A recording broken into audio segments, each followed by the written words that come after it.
Have you ever felt the weight of the world crushing your spirit, only to realize it's your own tight grip that's holding you back? In a world obsessed with control and certainty, what if the key to true freedom lies not in holding on, but in the quiet beauty of letting go? Imagine exhaling the burdens of the past, the illusions of self, and the chains of expectation. Welcome to the transformative wisdom of Buddhist letting go, the illusion of control and the path to surrender. Understanding the grip of control. The depths of our daily struggles, we often find ourselves clinging desperately to the reins of life, believing that if we just hold on tighter, everything will fall into place. But as the Buddhist wisdom in this summary reveals, this grip on control is not a source of strength, it's the very root of our exhaustion. You've been holding on too tightly to the past, to who you think you are, to what should have happened, to the people who left, the dreams that faded, the things you can't control. And it's exhausting, isn't it?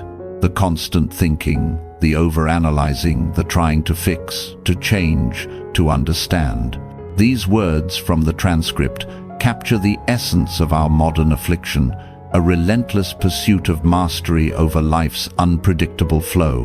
The more we try to hold on, the heavier it all becomes. We've been taught that peace comes from closure, from perfection, from figuring it all out.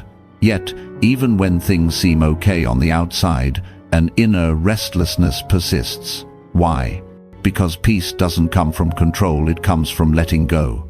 Buddhist teachings, whispered for over 2,500 years, emphasize this in quiet simplicity, through breath, presence, and recognizing that what we cling to hurts us most.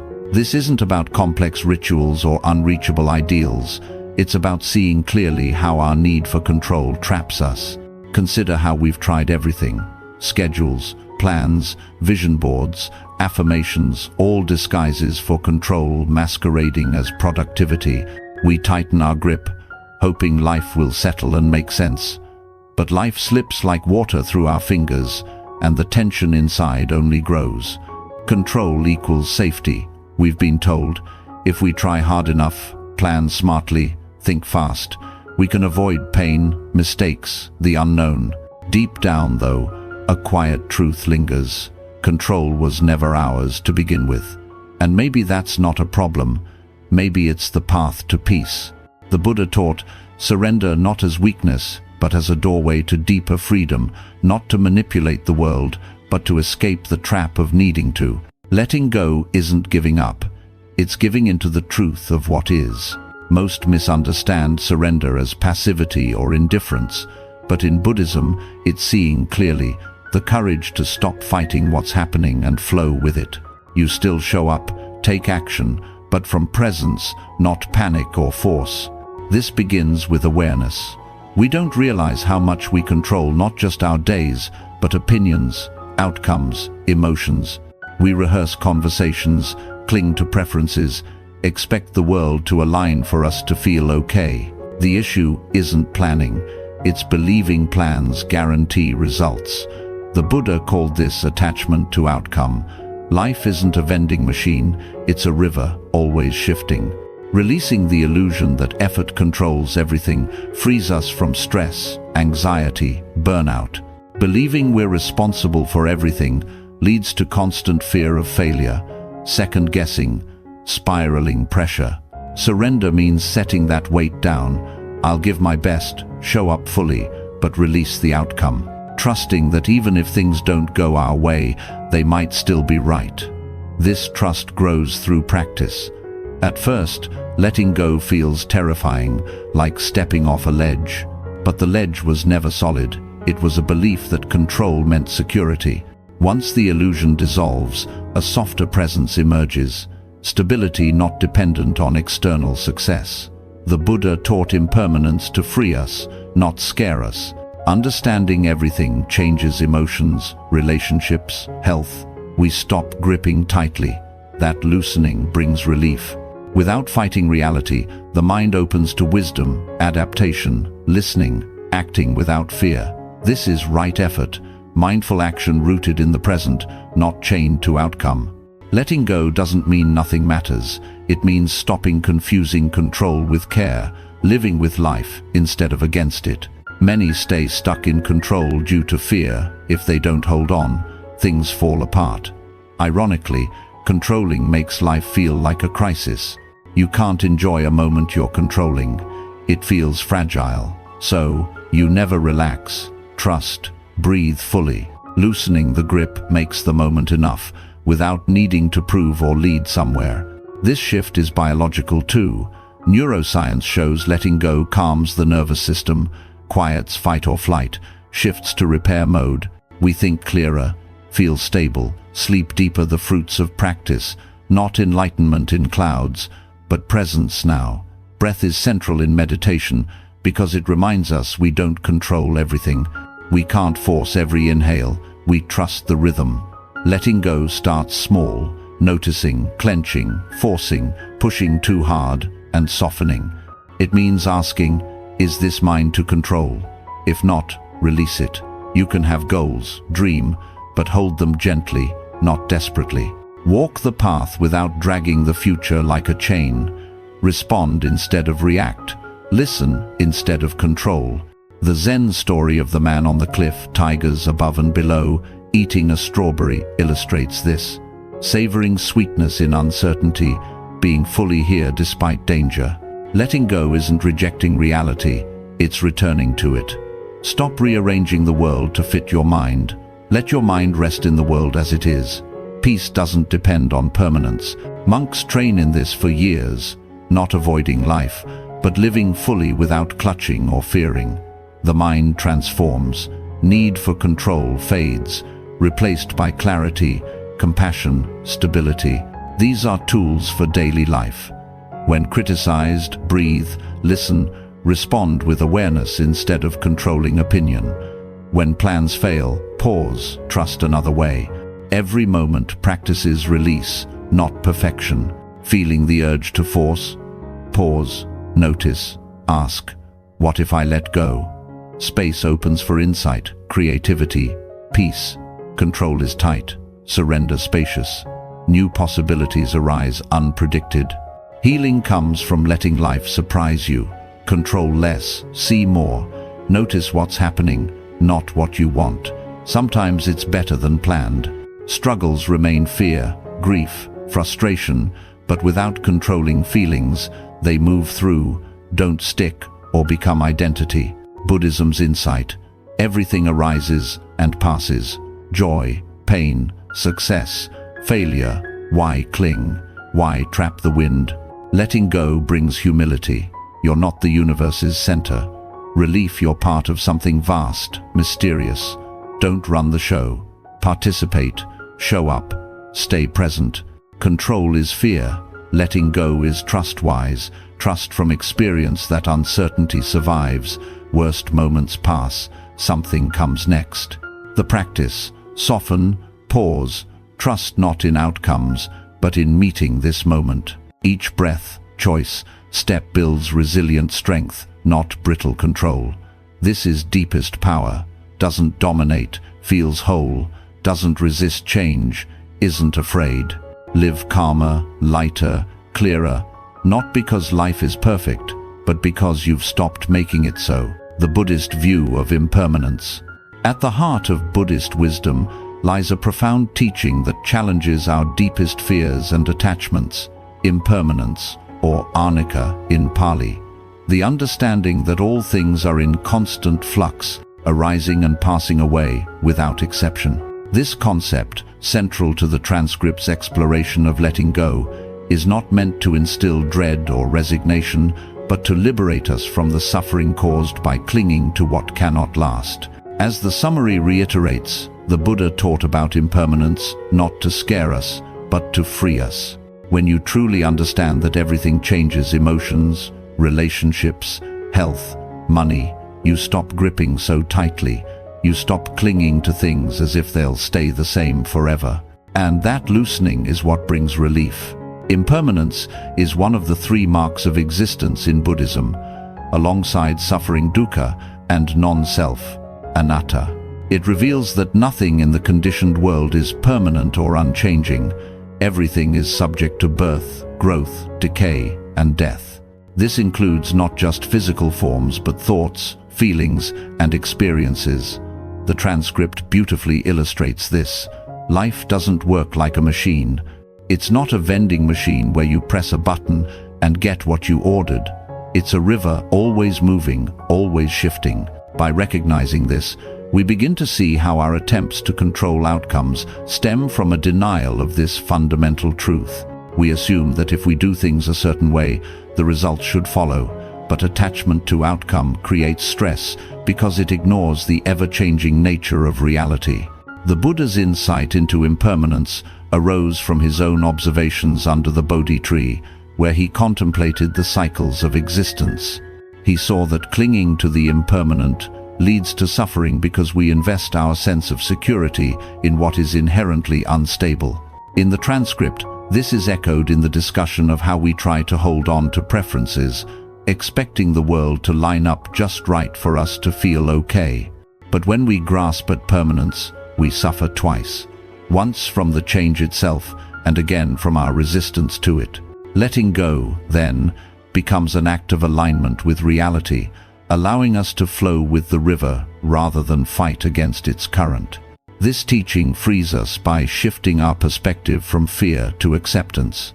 When we internalize impermanence, we no longer view change as a threat, but as the natural order. The transcript emphasizes, when you truly understand that everything changes, you stop gripping so tightly. You stop clinging to things as if they'll stay the same forever. And that loosening is what brings relief. This relief manifests in daily life. Relationships become less possessive because we know they evolve. Achievements lose their grip because we see success as transient. Even pain becomes bearable, knowing it too will pass. Buddhism doesn't ask us to detach coldly but to engage wisely, appreciating the beauty of moments precisely because they are fleeting.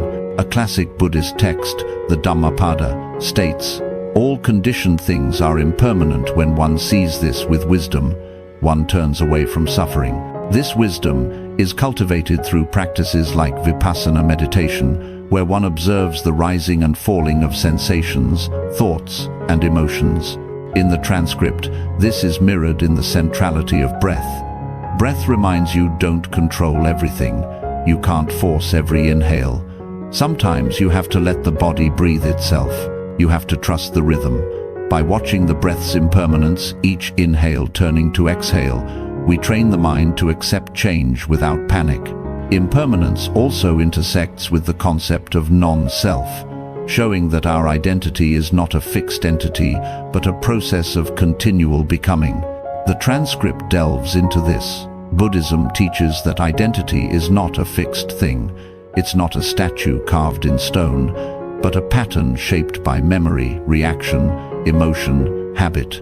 The self is a process, an ongoing flow, and the moment you try to freeze it, to hold it still, to define it, you suffer, because life is fluid, but you're trying to stay still inside it. Clinging to a permanent self amid impermanence causes dissonance. Letting go allows us to adapt fluidly. In practical terms, embracing impermanence transforms how we handle loss and uncertainty. The famous Zen story in the transcript, the man hanging from a cliff, tigers above and death below, savoring a strawberry, embodies this. This is the power of letting go. Not escaping danger or solving every problem, but being fully here anyway. Savoring the sweetness even in uncertainty. Feeling the moment, not resisting it. Impermanence teaches us to cherish the strawberry without lamenting its brevity. Moreover, this view fosters compassion. Knowing all beings face impermanence, aging, illness, separation, we develop empathy. The transcript notes, when identity softens, compassion grows. You're no longer trapped in comparison. You don't have to be better than anyone. You don't have to prove anything. You don't even have to be consistent with the past. You're free to respond to this moment without dragging all your old definitions into it. By seeing others' struggles as part of the shared, impermanent flow, we respond with kindness rather than judgment. Yet, impermanence can feel terrifying at first. The mind rebels. If nothing lasts, what's the point? But Buddhism counters that this truth awakens us to live more fully. Without the illusion of permanence, we prioritize presence over postponement. The transcript reinforces, now is the only place peace has ever lived. Peace doesn't depend on anything staying the same. By letting go of the need for things to endure, we access a stability rooted in awareness, not externals. In neuroscience terms, as mentioned, accepting impermanence calms the nervous system. When we let go of control, even temporarily, our nervous system starts to calm. The fight or flight response begins to quiet. This biological shift supports the mental one, making impermanence not abstract philosophy but embodied experience. The practice involves daily reminders. Notice change in small things, a fading flower, shifting moods, evolving relationships. Ask, what am I clinging to that won't last?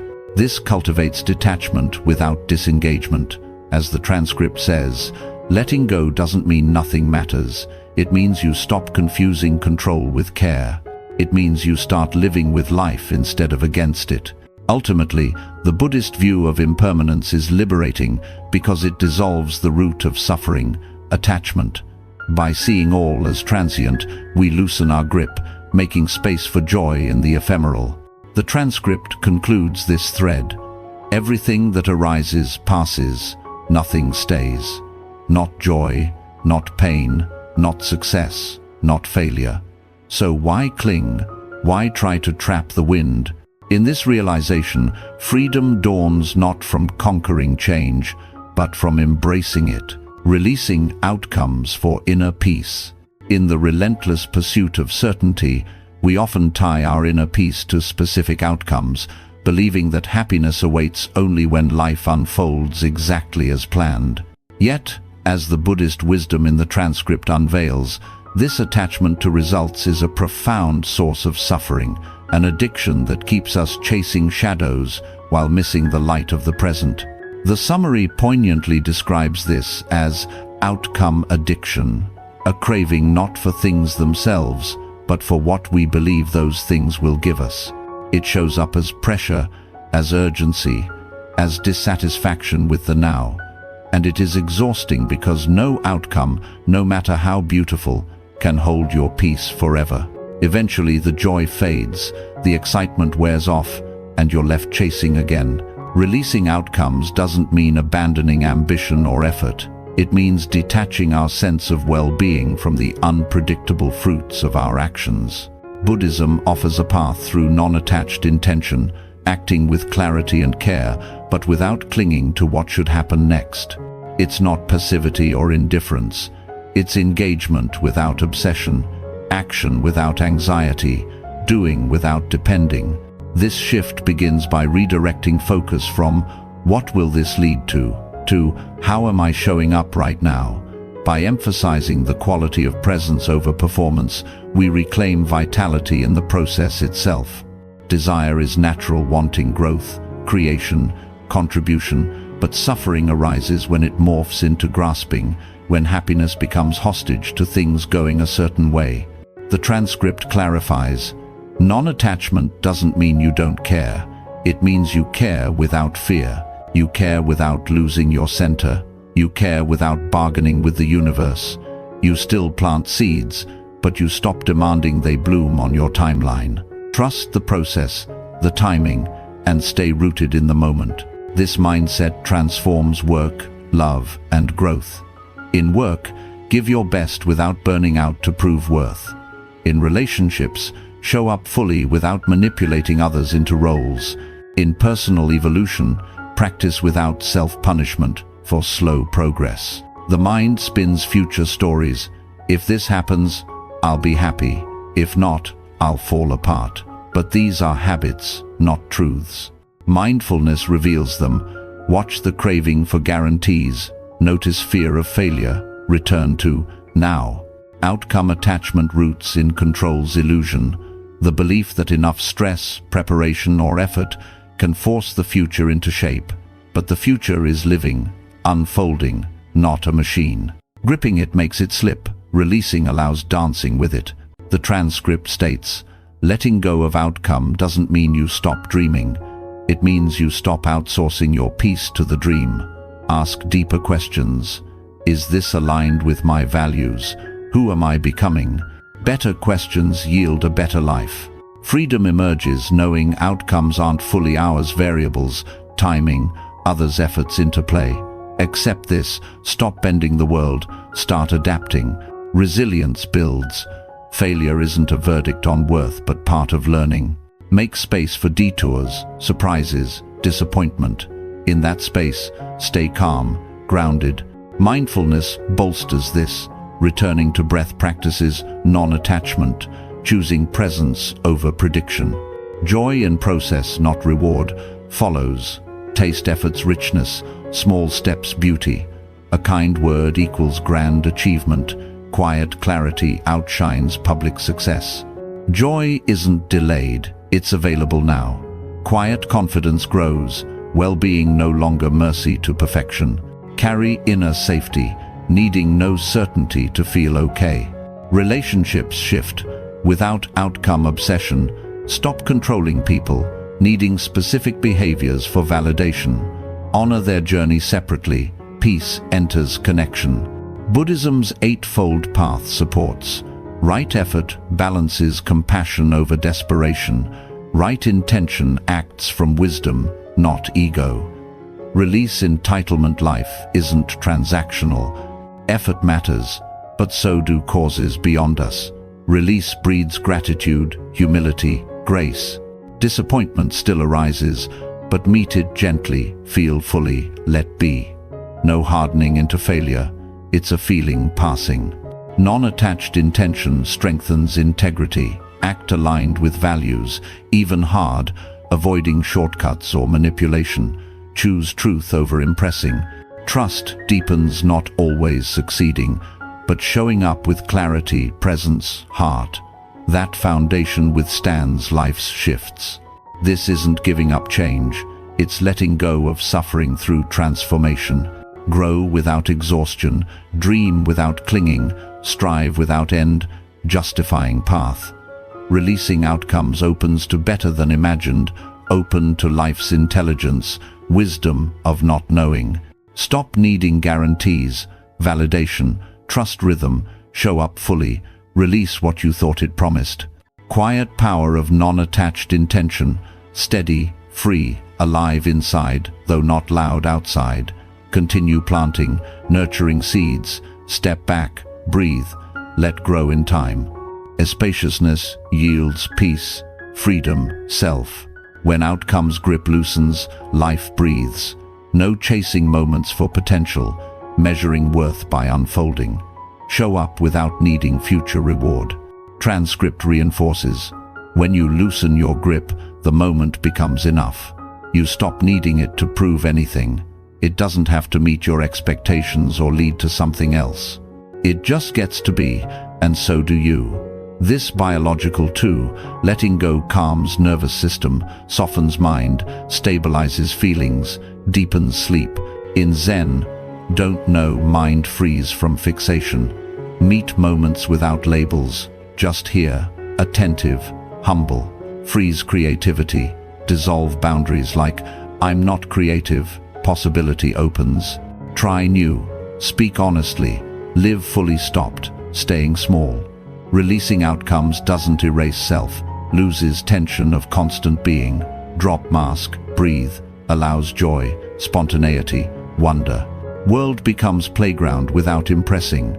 Even yourself, just living, connected, awake. Suffering changes, pain less personal, felt fully but not story about you. Passes cleanly without residue. Meditation powerful, silence makes self transparent. Watch thoughts, feelings rise, fall. Realize your space they pass through, no label. Trust this, less afraid failure can't define, judgment can't shrink, no experience lessens wholeness. Doesn't mean stop caring, stop identifying. Live fully, love deeply, give generously without making about you. Actions clearer.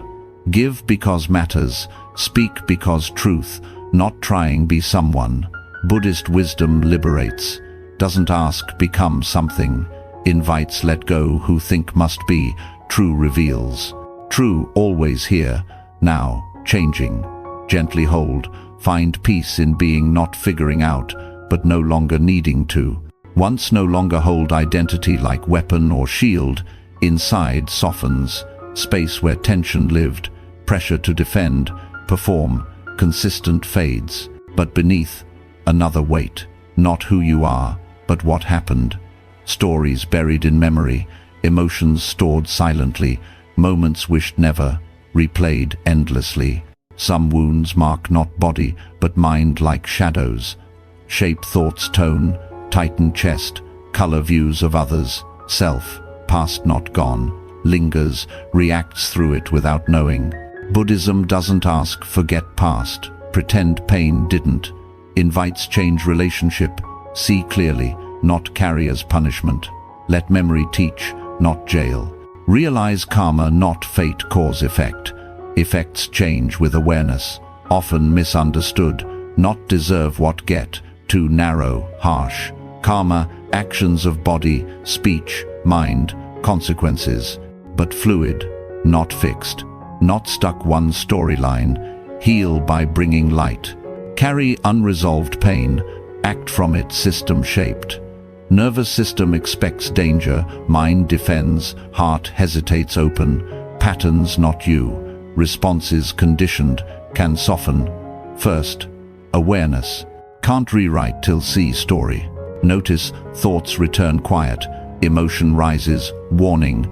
Same reaction repeats new situations, these signals past echoing present. See clearly, choose differently. Buddhist tools. Mindfulness observes without reacting, space between feeling, action. Trigger appears criticism, abandonment, misunderstanding. Pause, breathe, observe, decide presence, not memory. Rewrite karma, meet old pain, new awareness, shift pattern. Stop feeding cycle, past's energy loses grip. Trauma lives memory post-event, not thoughts alone, but body. Tension, shoulders, tight breath, racing heart, no danger. That's memory in body, not weakness. Buddhism complements therapy. Meet sensations, compassion, stay present, difficult, without swallowed. Compassion essential, without, memory harsh. Judge, self-felt, acted, allowed. Judgment tightens wound, compassion space truth. Doesn't excuse harm, understands pain, changes behavior. Everyone does best awareness. Loving kindness, send warmth, hurt parts younger, confused, angry, scared, silent self. Not enemy, fragments waiting held, seen kindness, soften. Memory not just happened, how carry, can change. Past, unalterable, relationship can. Shifts, burden, lightens. Doesn't mean forget, remember more peace. Buddhism, non-attachment views, including past stories. Narrate suffering, keep stuck. Replay blame, guilt, shame. Memory alive, reflection reinterpret meaning. Instead, abandoned, unlovable. See abandoned, learned need connection, not lies, different truth angles. Choosing healing, not denial. Wisdom. Buddha, with thoughts, make world. Includes inner thoughts, past bitterness, shape, present that. Softened understanding, pain, growth. Not toxic positivity, acknowledge harm, hurt. Reclaim power, choose meaning, past, story not over. Awareness pen. Practice, journaling mindfulness, sit painful memory. Right heart, how lives now, beliefs left, sensations brings. Question gently, still true, needed. Many carry unwitnessed pain, acknowledging releases. Speaking aloud meditation, writing without filter, loosens hold. Past once known, honored, allowed move. Some patterns deep, same relationships, criticisms, fears seen, left, judged. Not flaws, repetitions, met presence over, no longer controls. Catch reacting old wound, choose stillness, rewires. Speak gentleness when voice says, shut heals, not reliving past, reshaping. Patience emphasized, change slow. Patterns dissolve time through awareness, kindness, repetition, not failure. Nervous system learns safe. Forgiveness role, not demand, release. Doesn't approve harm, no longer lets define. Freeze carrying not yours, sometimes others, self, both. Trust pain's intelligence, not random, shows attention needed. Avoided persists, met clarity shifts, faithfully, not instantly. Some experiences raw, okay. Healing integration, not erasure. Peace fact pain part path, doesn't steer rest. Acceptance, not broken, becoming whole. Wholeness freedom, includes past without held down. Find old wounds resurface, instead drowning, grounded. Progress, path. Don't unwrite history. Stop believing controls future. Past not prophecy. Chapter, still writing. Buddhist wisdom, permission begin again. Not past disappears, stop letting define. Not child misunderstood, partner betrayed, mistake when didn't know better. Here now, aware, awake, fresh eyes. Past shaped, not prisoner. Pause, breathe, unclench, not forget, erase, but walk forward free. The practice of mindful action. Mindful action stands as the bridge between intention and reality in Buddhist practice, a way of engaging with the world that honors presence without the chains of attachment or reactivity. As the transcript elucidates, letting go doesn't mean stopping your effort. It means releasing the illusion that your effort controls everything. That illusion is what creates stress, anxiety, and burnout. Instead, mindful action invites us to act from a place of awareness, clarity, and balance, rooted in the present moment, unchained from outcomes. This is what Buddhists call right effort, not frantic pushing but mindful action, rooted in the present, not chained to outcome. It's about showing up fully, giving our best, and then releasing, trusting that our actions ripple as they will. At its core, mindful action begins with awareness of our motivations and habits. We often act on autopilot, driven by fear, desire, or habit, without pausing to observe. The transcript highlights how most of us don't realize how much we try to control. We don't just plan our day, we try to control people's opinions, outcomes, even emotions. Mindfulness interrupts this cycle by creating space between impulse and response. In meditation, this is practiced through observing the breath or sensations, but in daily life, it translates to noticing the urge to force, clench, or push, and choosing to soften instead. The Buddha's Eightfold Path outlines right action as ethical conduct abstaining from harm, speaking truthfully, living honestly but intertwined with right mindfulness and right concentration. Mindful action embodies this. Actions aligned with compassion, wisdom, and presence. The transcript explains, you still show up, still take action, but from a different place. Not panic, not force, but presence. This isn't passive, it's responsive. When we act mindfully, we respond to what's actually happening, not to our fears or projections. Practice starts small, with everyday moments. When a conversation turns tense, instead of reacting defensively, pause, breathe, and listen. Notice the tightening in your chest, the rising thoughts, and let them pass without fueling them. The transcript advises, each time you feel that urge to force something, pause, notice it. Don't shame it. Just ask, what if I let go instead? This pause is revolutionary. It transforms reaction into choice, control into flow. Mindful action also involves intention setting without attachment. Begin your day or task with a clear, compassionate intention. May I act with kindness and presence. Then, proceed without obsessing over results. The transcript notes, it's saying, I'll give my best, I'll show up fully, but I release the outcome. This frees energy for the action itself, making it more effective and enjoyable. In work, for instance, focus on the task's quality rather than promotion or praise. In relationships, express needs honestly without demanding agreement. Buddhism emphasizes that mindful action arises from understanding impermanence and non-self. Knowing things change, we act without expecting permanence from our efforts. Recognizing no fixed self, we act without ego's need to prove or protect. The transcript connects this. When you let go of control, you gain access to wisdom because your mind isn't busy fighting reality. It's open, clear, responsive. You're able to adapt, to listen, to act without fear. A key tool is meditation, where we train in non-reactivity. Sit, observe thoughts and sensations arising and passing. This builds the muscle for mindful action, seeing urges without acting on them impulsively. Over time, this spills into life, driving without road rage, eating without distraction, speaking without regret. The transcript mentions neuroscience.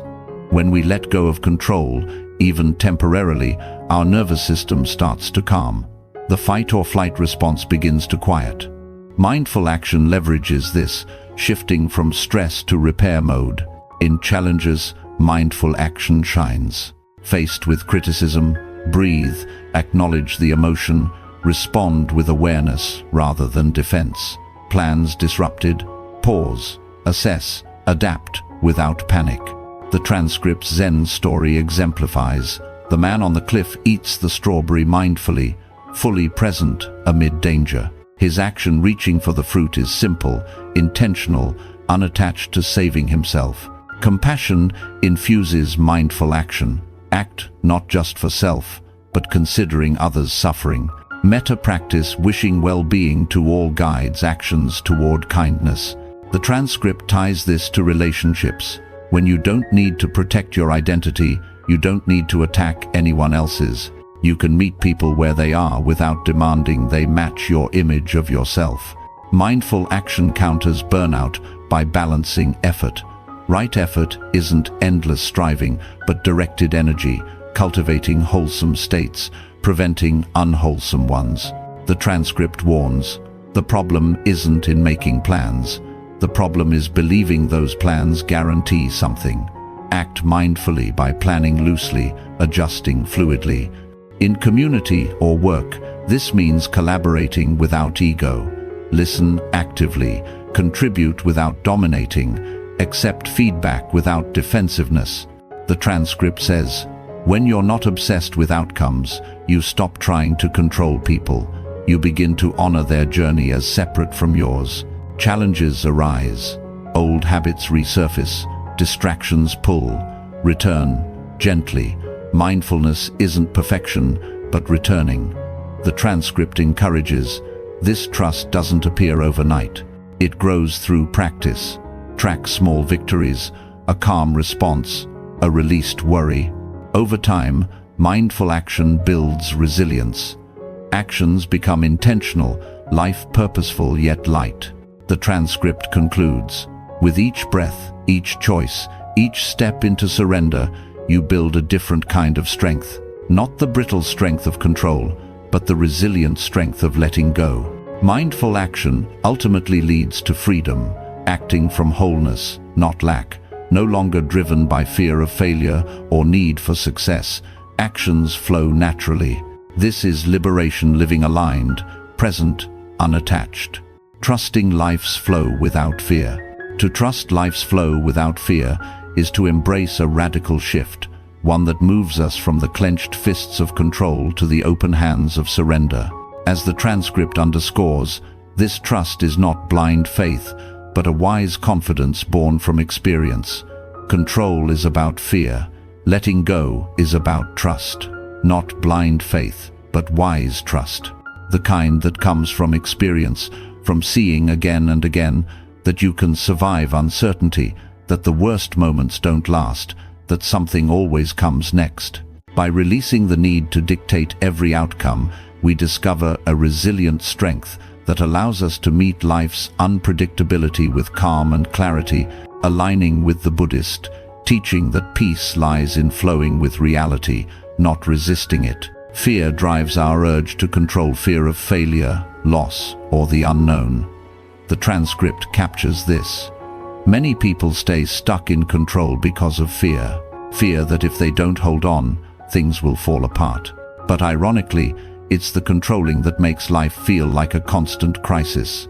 Clinging creates fragility. Every moment feels like it could shatter if not perfectly managed. Trusting life's flow dissolves this illusion, revealing that life is not a structure we must prop up, but a river we can navigate. The Buddha's insight into impermanence supports this. Everything changes, and resisting change only amplifies suffering. Trust begins when we accept this truth and choose to move with it. This trust is cultivated through practice, not sudden epiphany. The transcript emphasizes, this trust doesn't mean appear overnight. It grows through practice. At first, letting go feels like terrifying, like stepping off a ledge. But slowly, you realize the ledge was never solid to begin with. It was a story, a belief that control meant security. Each small act of release, letting a worry pass, pausing before reacting, accepting an unexpected change builds confidence that life continues, even without our tight grip. Over time, we see that uncertainty is survivable, that pain passes, that new possibilities emerge. Mindfulness is the foundation. By staying present, we observe how fear arises, a racing heart, a spiraling thought, a tightened chest. The transcript notes the biological basis. Neuroscience shows that when we let go of control, even temporarily, our nervous system starts to calm. The fight or flight response begins to quiet.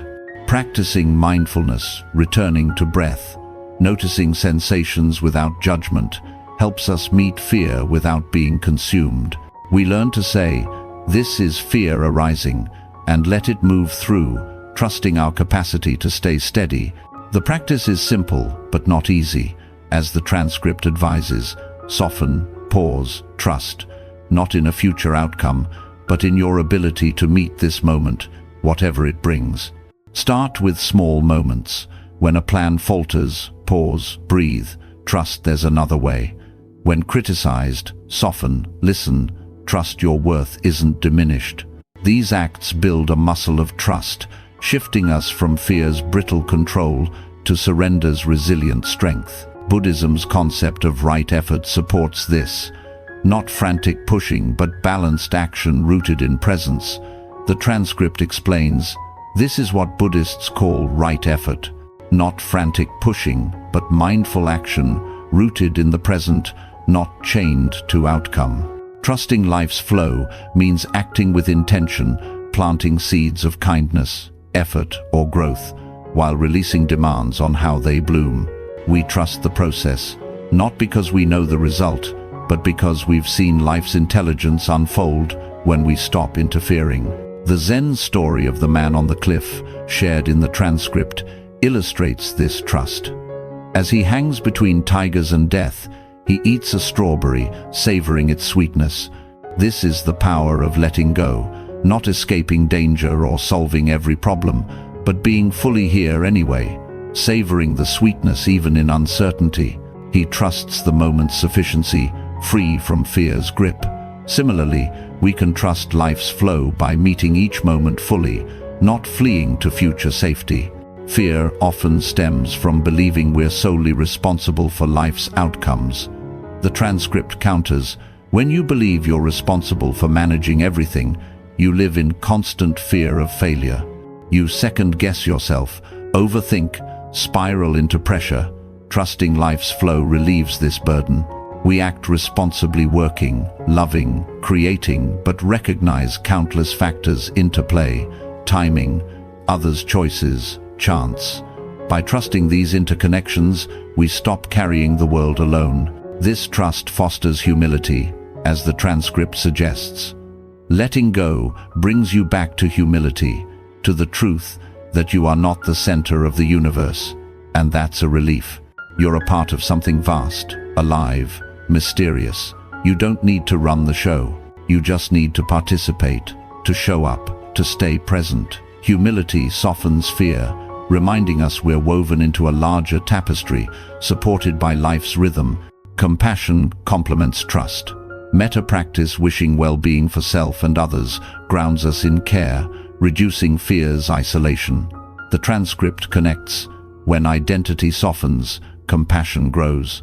Trusting life's flow extends to trusting others' paths, releasing fear-driven control over their choices.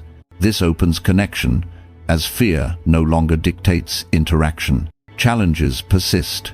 Fear resurfaces, old habits pull toward control. The transcript acknowledges there will still be moments of fear, grief, frustration, but when you're not trying to control those feelings, you can actually feel them, let them move through. They don't get stuck. Return gently, notice fear, breathe, trust the moment's capacity to hold you.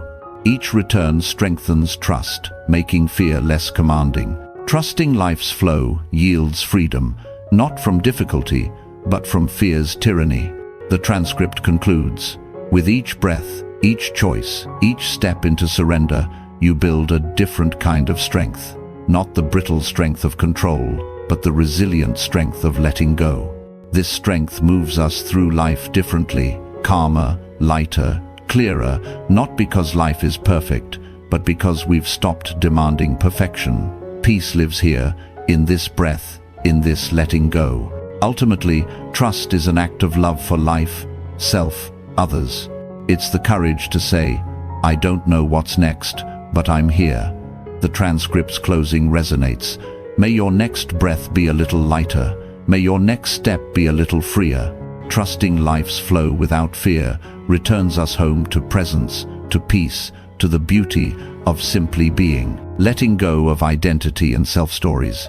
The fluid nature of self. The notion of a fixed, unchanging self lies at the heart of much of our suffering, a subtle yet pervasive attachment that Buddhist wisdom seeks to unravel. As the transcript so eloquently states, Buddhism teaches that identity is not a fixed thing. It's not a statue carved in stone, but a pattern shaped by memory, reaction, emotion, habit. The self is a process, an ongoing flow, and the moment you try to freeze it, to hold it still, to define it, you suffer because life is fluid, but you're trying to stay still inside it. This insight into the fluid nature of self is transformative, inviting us to release the rigid labels and stories we carry, freeing us to live with openness and ease in an ever-changing world.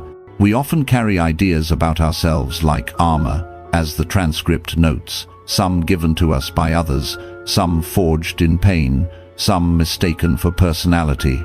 I'm the strong one, the anxious one, the smart one, the broken one, the achiever, the victim. These labels, worn so long they feel like truth, become prisons when we cling to them. The Buddha's teaching of anatta, or non-self, challenges this. It doesn't deny our existence, but asserts that what we call self is not solid or permanent. It's a bundle of perceptions, sensations, memories, and tendencies, constantly shifting like clouds in the sky. This fluidity is liberating yet unsettling. We resist it because identity feels like safety, a script to navigate life. But as the transcript points out, safety built on false certainty is fragile. Real safety comes from flexibility, from being able to adapt, to evolve. Clinging to a fixed self creates suffering because life's impermanence ensures change. If you define yourself as the reliable one, burnout feels like shame. If the weak one, success feels uncomfortable. The transcript captures this. If you've always seen yourself as the reliable one, burnout becomes shame. If you believe you're weak, success becomes uncomfortable. Letting go of these definitions allows us to meet each moment without the burden of past roles. The practice begins with awareness, observing how we reinforce identity.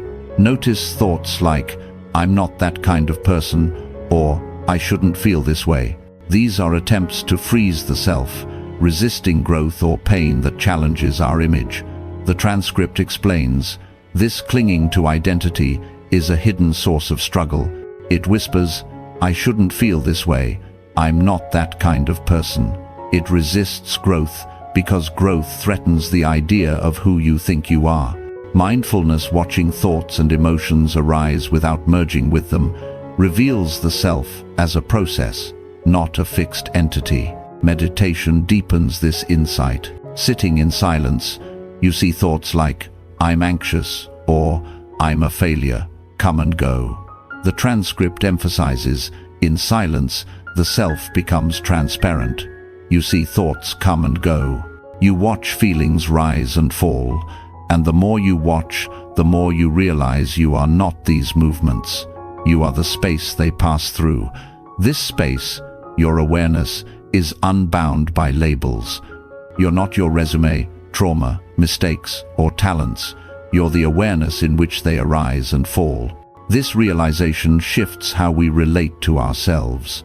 Instead of, "I am anxious," you see, "Anxiety is present now." The transcript notes, instead of thinking, "I am anxious," you begin to see anxiety is present right now. There's space between you and the feeling. You are not the emotion, you are the awareness of it. This creates distance, not detachment, allowing feelings to move without defining you. Suffering begins when we merge with labels, saying, "This is me," instead of, "This is happening." The fluid self also fosters compassion. When you see your identity as impermanent, you stop needing to defend it. The transcript connects. When identity softens, compassion grows. You're no longer trapped in comparison. You don't have to be better than anyone. You don't have to prove anything. You don't even have to be consistent with the past. You're free to respond to this moment without dragging all your old definitions into it. This openness extends to others, seeing their struggles as fluid, not fixed flaws. Practically, embracing the fluid self means questioning labels. Journaling can help. Write down self-definitions. "I'm shy," "I'm successful," and ask, "Is this always true? Where did it come from?" The transcript suggests you can put them down, you can question them, you can watch them arise without believing them. This loosens their grip, revealing they're inherited or conditioned, not eternal truths. This practice also changes how we handle mistakes. If identity isn't fixed, errors don't define us. The transcript states, when the self is seen as fluid, action is just action. Mistakes are not definitions, they're teachers, lessons, impermanent like everything else. Admitting a mistake without collapsing becomes possible. Growth replaces guilt. Neuroscience supports this shift. Letting go of rigid identity reduces stress, as the nervous system calms when we stop defending a static self-image. The transcript mentions, this is what Buddhists describe as the fruits of practicing not enlightenment in the clouds but presence in the now. Letting go is a practice of the body, not just the mind. Releasing identity's armor allows the body to relax, the mind to soften, and sleep to deepen. Challenges arise. Familiarity with old labels feels safe, even if painful. The transcript acknowledges, so many people spend their lives reinforcing an identity they don't even like because it's familiar. But familiarity isn't freedom. Letting go requires courage to step into the unknown, trusting you're more than your stories. Each time you catch yourself clinging to a label and choose openness, you rewrite the self's narrative. The fluid self invites creativity without rigid boundaries. I'm not creative. I don't lead. You explore new possibilities. The transcript notes, this also frees your creativity. So often we silence ourselves with identity, but when those boundaries dissolve, possibility opens. You try new things, speak more honestly, live more fully. You're not becoming someone else. You're stopping trying to stay small. Ultimately, the fluid nature of self reveals a profound truth. You are not your best moment or worst day. You are the awareness in which all arises and falls. The transcript concludes, you are not your resume, you are not your trauma, you are not your mistakes or your talents or your roles. You are not your best moment or your worst day. You are the awareness in which all of these things arise and fall away. Trusting this fluidity frees you from fear. Failure can't define, judgment can't shrink. You live fully, love deeply, give generously, unburdened by a fixed self. This is liberation, not erasing the self but loosening its grip. As the transcript says, the more you examine the self, the more mysterious it becomes, and in that mystery is peace. By embracing the self as a flow, not a statue, you find freedom to be, moment by moment, without needing to prove or protect. Peace awaits not in defining yourself, but in resting in the spacious awareness that holds it all. Deconstructing labels and roles. Deconstructing labels and roles is a pivotal step in Buddhist practice, one that dismantles the rigid constructs we impose on ourselves and reveals the spaciousness beneath. As the transcript insightfully observes, we carry ideas about ourselves like armor, some given to us by others, some forged in pain, some mistaken for personality. I'm the strong one, the anxious one, the smart one, the broken one, the achiever, the victim, the good child, the black sheep. And we wear these labels so long we forget we ever existed without them. These self-imposed or inherited roles become barriers to freedom, but by examining and releasing them, we uncover a self that is fluid, unburdened, and capable of genuine presence. Labels and roles often originate from external sources, family, society, past experiences, shaping how we see ourselves and how we believe we must behave. The transcript highlights how these become internalized. Just because you've always felt anxious doesn't mean you are an anxious person. Just because you were told you're not good enough doesn't mean it's true. These beliefs are inherited, repeated, internalized, but not fixed. Deconstructing them begins with questioning their validity and origin. Ask, who assigned this label? Does it serve me now? Is it absolute or conditional? In Buddhism, this deconstruction ties to the teaching of emptiness, sunyata, which doesn't mean nothingness but that things, including the self, lack inherent, independent existence. Labels and roles are empty of fixed essence. They depend on conditions like culture, memory, and emotion. The transcript explains, emptiness doesn't mean void or meaningless. It means that things including the self don't exist on their own in isolation. Everything is interdependent, including your sense of me, your thoughts, your emotions, your preferences. They're not fixed. They rise and fall based on conditions like weather patterns, and clinging to them as you only creates confusion. By seeing labels as interdependent and impermanent, we stop treating them as unchangeable truths. The process involves mindfulness to observe how roles play out. Notice when you act from a label, suppressing anger because I'm not an angry person, or pushing through exhaustion because I'm the strong one. The transcript warns, if you identify as someone who never gets angry, anger turns into denial. These roles resist authenticity, creating inner conflict. Deconstruct by labeling the label. This is the victim story arising, creating space to choose differently. Meditation aids this. Sit and watch roles emerge in thoughts. A memory triggers, I'm the failure. Observe it without belief. The transcript describes, the suffering begins when you merge with the label. When you say, this is me, instead of seeing that it's simply what's happening, your thoughts are not personal, your patterns are not proof of anything. They're just echoes, learned behavior conditions passing through awareness. And when you see that, healing becomes possible because you're not defending the pain anymore. This watching dissolves the label's power, revealing it as a temporary pattern, not your core. Deconstructing roles also transforms relationships. When we cling to roles like the provider or the caretaker, we demand others fit complementary scripts, leading to resentment. The transcript notes, when you don't need to protect your identity, you don't need to attack anyone else's. You don't need them to agree, to approve, or to validate your story. You can meet people where they are without demanding that they match your image of yourself.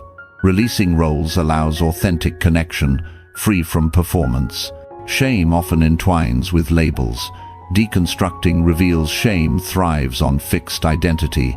I did wrong, so I am wrong. But with fluidity, mistakes are actions, not essence. The transcript affirms, this view also helps us relate to others with more ease. When others project identities onto you, when they say you're too much or not enough, you don't have to internalize it. You can see it as their lens, not your truth, their perception, not your prison. This liberates from external validation, fostering self-compassion. Practically, journaling deconstructs. List roles, the achiever, the peacemaker, explore origins, impacts, and alternatives.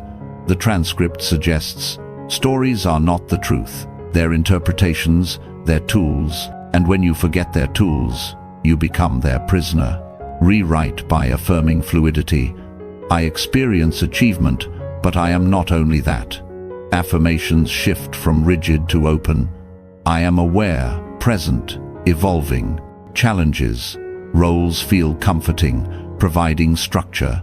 Letting go can feel disorienting. Who am I without them? The transcript addresses, who would you be without that story? But deconstructing isn't erasure, it's expansion. You lose nothing essential, gain freedom to respond freshly. Zen's don't know mind embodies this, not ignorance, but freedom from fixation. Meet moments without labels, just attentive, humble. Creativity flourishes post-deconstruction, silenced by roles like, I'm not artistic, we limit ourselves. The transcript states, letting go of identity doesn't mean losing who you are. It means losing the tension of trying to be who you are all the time. It means dropping the mask so you can finally breathe. And it allows for joy, spontaneity, wonder. Without boxed roles, the world becomes a playground. You're not impressing, you're living, connected, awake. Even suffering eases. Pain less personal, felt fully but not a story about who you are. Passes cleanly. The transcript reinforces, even suffering changes when identity softens. Pain becomes less personal. You feel it fully, but you don't make it a story about who you are. And because of that, it passes more cleanly without residue. Deconstructing leads to humility, no attachment to being right, admit mistakes without collapse, grow without guilt, meet others without hierarchy. The transcript says, this also brings humility. When identity is soft, you're not attached to being right. You can admit mistakes without collapsing. You can grow without guilt. You can meet others without needing to be above or below them, because you're not performing anymore. You're participating, showing up without pretending. This is deep practice, deconstructing self not to erase but loosen grip, free from needing to be other than present. The transcript concludes, Buddhist monks spend years training in this, but not because they're avoiding life. Quite the opposite. They're learning to live fully with nothing clutched, nothing feared. Over time, the mind transforms. The need to control begins to fade, and what takes its place is clarity, compassion, stability. By deconstructing labels and roles, we return to essence, awareness, mystery unfolding. The transcript's wisdom, you're not a finished product, you're not a brand, you're not a fixed point. You are a living process, a mystery unfolding, and the more gently you hold that, the more peace you'll find in being. Not because you've figured yourself out, but because you've stopped needing to. This gentle holding invites peace, not in perfection, but in the flow of being. Emptiness as liberation. The Buddhist concept of emptiness, or sunyata, often misunderstood as nihilism or void, emerges as a profound source of liberation when viewed through the lens of non-attachment to self. As the transcript illuminates, this is where the concept of emptiness becomes liberating. Emptiness doesn't mean void or meaningless. It means that things, including the self, don't exist on their own in isolation. Everything is interdependent, including your sense of me. Your thoughts, your emotions, your preferences, they're not fixed. They rise and fall based on conditions like weather patterns, and clinging to them as you only creates confusion. Far from emptiness implying a lack of value or existence, it reveals the interconnected, fluid nature of reality. freeing us from the suffering of grasping at a solid, independent self. By embracing emptiness, we loosen the chains of rigid identity, opening to a life of clarity, compassion, and unburdened presence. The Buddha did not teach that there is no self, but that what we conventionally call the self lacks inherent, unchanging essence. The transcript clarifies, the Buddha didn't say there is no self. He said that what we usually call the self is not solid or permanent. It's a bundle of perceptions, sensations, memories, and tendencies constantly shifting and reshaping. This understanding dismantles the illusion of a fixed I, which we defend fiercely, leading to endless conflict. Emptiness liberates by showing that the self is empty of independent existence. It arises dependently on causes and conditions, like a wave on the ocean, inseparable from the water, yet not a permanent entity. This insight transforms suffering into freedom. When we cling to the self as solid, we resist change, fearing it threatens our core. But emptiness reveals there is no core to threaten, only processes unfolding. The transcript emphasizes, when you realize that, you can loosen your grip. You can stop defending an idea of yourself and start meeting each moment with openness. This openness changes everything. Suddenly, life's fluctuations, success, failure, praise, blame, lose their power to destabilize us because they don't attack a fixed self. They simply pass through the interdependent flow. Emptiness fosters compassion, both for self and others. Without a solid self to protect, comparison fades. The transcript notes, when identity softens, compassion grows. You're no longer trapped in comparison. You don't have to be better than anyone. You don't have to prove anything. You don't even have to be consistent with the past.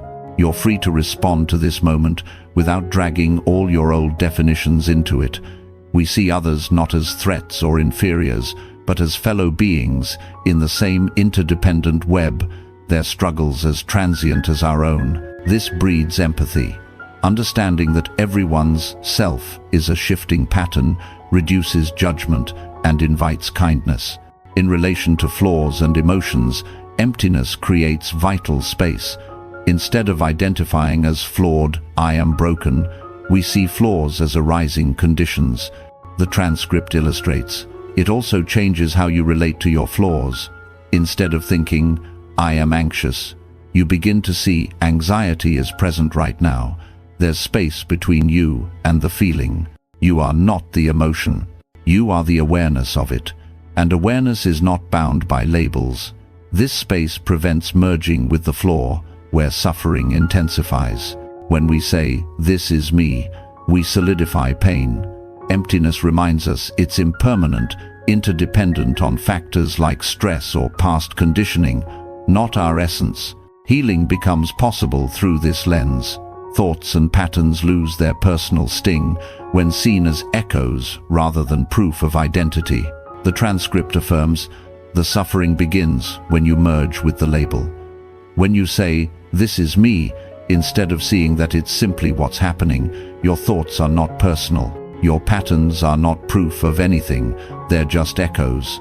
Learned behavior conditions passing through awareness, and when you see that, healing becomes possible because you're not defending the pain anymore. You're not trying to protect an identity that says, I'm the one who always suffers or I'm too damaged to change. Emptiness allows us to observe without defense, letting patterns dissolve naturally. Humility naturally arises from emptiness. Without a solid self to uphold, we detach from being right or superior. The transcript describes, this also brings humility. When identity is soft, you're not attached to being right. You can admit mistakes without collapsing. You can grow without guilt. You can meet others without needing to be above or below them because you're not performing anymore. You're participating, showing up without pretending. Mistakes become lessons, not indictments. Growth flows without the shame of inconsistency. In interactions, we listen more, compete less, fostering genuine connection. Deep Buddhist practice involves this deconstruction. not to negate the self, but to free it from illusion. The transcript states, "This is why deep Buddhist practice often involves deconstructing the self, not to erase it, but to loosen its grip, to free you from needing to be anything other than present." Monks meditate for years, examining the self's components: form, feeling, perception, formations, consciousness, the five aggregates, seeing each as empty of inherent self. This isn't avoidance but immersion in life's truth, leading to a transformed mind where clarity replaces confusion. The more we probe, the more mysterious the self becomes, and in that mystery lies peace. The transcript poetically conveys, the more you examine the self, the more mysterious it becomes. And in that mystery is peace. Emptiness isn't scary, it's relieving. No longer needing to define or defend, we rest in awareness. Fear diminishes. If the self is empty, failure can't stain it permanently. Judgment can't pierce its core. The transcript reinforces, the more you trust this, the less afraid you become. Because if identity is empty, failure can't define you, judgment can't shrink you, and no experience can make you less whole. Practically, embracing emptiness starts in meditation. Observe phenomena arising interdependently, without a central I orchestrating. In daily life, question, what conditions are giving rise to this feeling? Label. This reveals interdependence, anger from fatigue and triggers, not my angry nature. The transcript's tools, like mindfulness, support. You're just watching, breathing, and letting the story unfold without clinging to it. Challenges. Emptiness can feel like loss at first, stripping familiar anchors. But as the transcript assures, letting go of identity doesn't mean losing who you are. It means losing the tension of trying to be who you are all the time. It means dropping the mask so you can finally breathe. This breathing space invites joy, creativity, wonder, unconfined by roles. Emptiness also shifts actions. We act from awareness, not ego. The transcript notes, this doesn't mean you stop caring, it means you stop identifying. You live fully, love deeply, give generously, but without needing to make it about you. And in that space, your actions become clearer. You give because giving matters. You speak because truth matters, not because you're trying to be someone. Generosity flows naturally, unhindered by self-concern. Ultimately, emptiness as liberation invites us to what's true, always here, now, changing. The transcript concludes, Buddhist wisdom gives you permission to begin again, not because the past disappears, but because you've stopped letting it define you. By seeing the self as empty, we release the need to be fixed or finished, resting in the mystery of unfolding. This isn't absence but depth, not loss but freedom, peace in being, without the weight of a solid self to carry. Compassion for flaws and patterns. Compassion for our flaws and patterns is an essential thread in the fabric of letting go, transforming self-judgment into gentle understanding and allowing true healing to unfold. As the transcript wisely conveys, without compassion, memory becomes harsh. You judge yourself for what you felt, for how you acted, for what you allowed. But judgment only tightens the wound. Compassion, on the other hand, creates space for truth to enter. It doesn't excuse harm, but it understands that pain changes behavior and that everyone, including you, is doing their best with the awareness they have. This compassionate approach to our imperfections and habitual patterns is not indulgence but a liberating force, rooted in Buddhist teachings like metta, loving kindness, which softens the rigid self-criticism that keeps us trapped in cycles of suffering. Flaws and patterns often stem from conditioned responses, echoes of past experiences, traumas, or societal expectations that we mistakenly identify as inherent defects.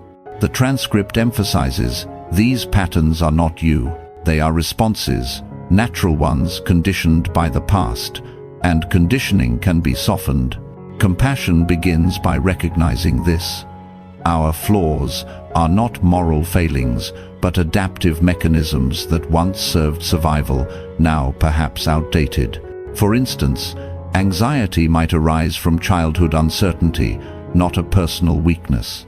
The transcript illustrates, just because you've always felt anxious doesn't mean you are an anxious person. Just because you were told you're not good enough doesn't mean it's true.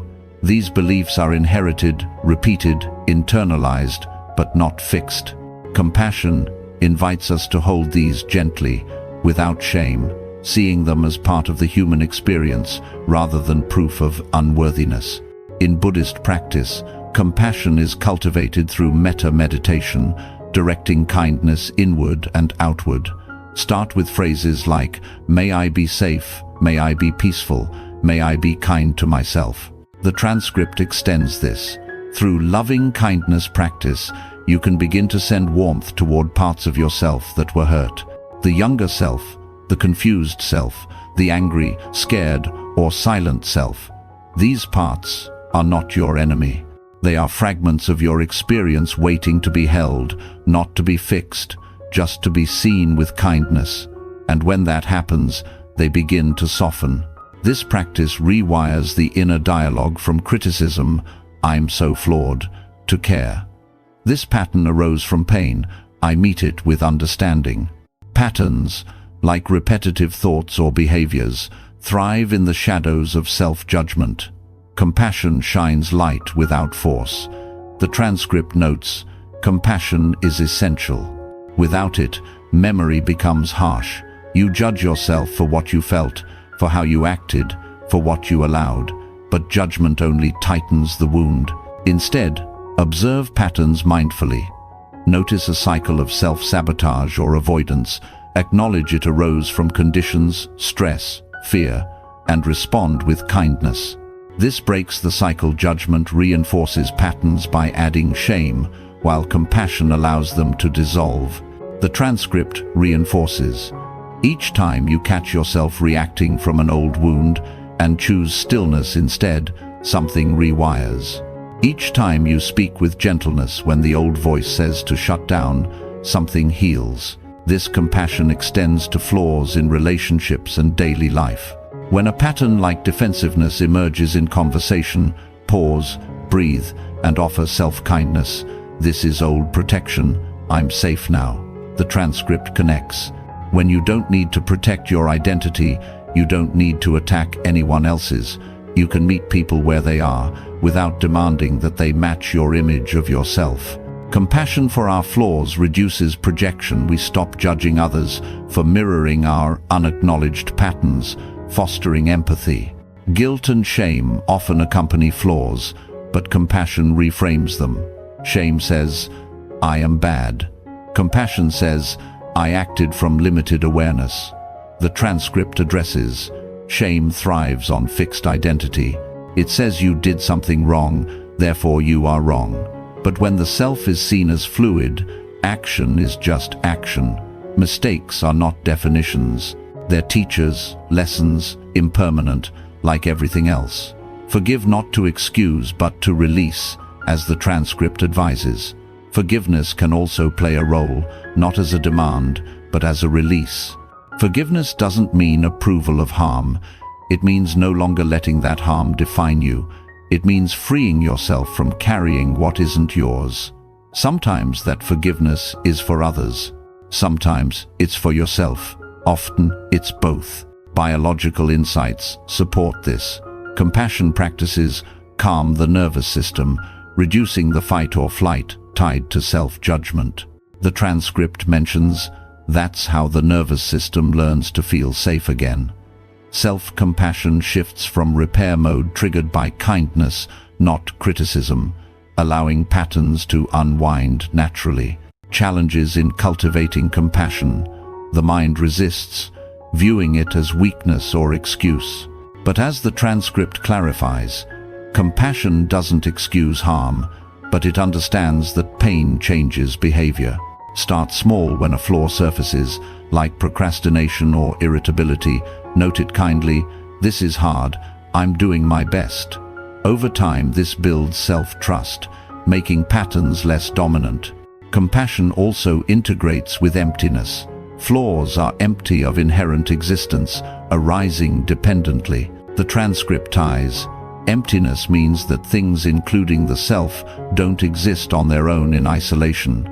Seeing flaws as conditioned reduces their weight. They're not mine eternally, but transient visitors. This perspective liberates. No need to fight flaws. Hold them compassionately. Watch them pass. In community, compassion for flaws models vulnerability. Sharing patterns without self-loathing invites others to do the same, creating supportive spaces.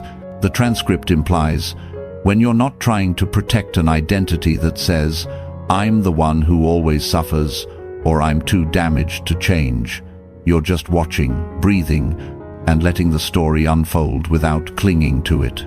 Ultimately, compassion for flaws and patterns is healing's cornerstone. It doesn't erase imperfections, but changes our relationship to them from enemies to teachers. The transcript concludes, you also learn to trust the intelligence of pain. It's not random. It's trying to show you where attention is needed, not to dwell, but to heal. Pain that's avoided persists. Pain that's met with clarity begins to shift, not instantly, but faithfully. With compassion, we meet flaws gently, allowing transformation without force. This leads to wholeness, not perfection, but integration, where flaws become part of our path, held with kindness, no longer defining but informing our growth. Embracing change in identity. Embracing change in identity marks the culmination of letting go, a dynamic process where we release the static self-image and welcome the evolving nature of who we are. As the transcript profoundly states, letting go of identity doesn't mean losing who you are. It means losing the tension of trying to be who you are all the time. It means dropping the mask so you can finally breathe. And it allows for joy, spontaneity, wonder. When you're not boxed in by roles and definitions, the world becomes a playground.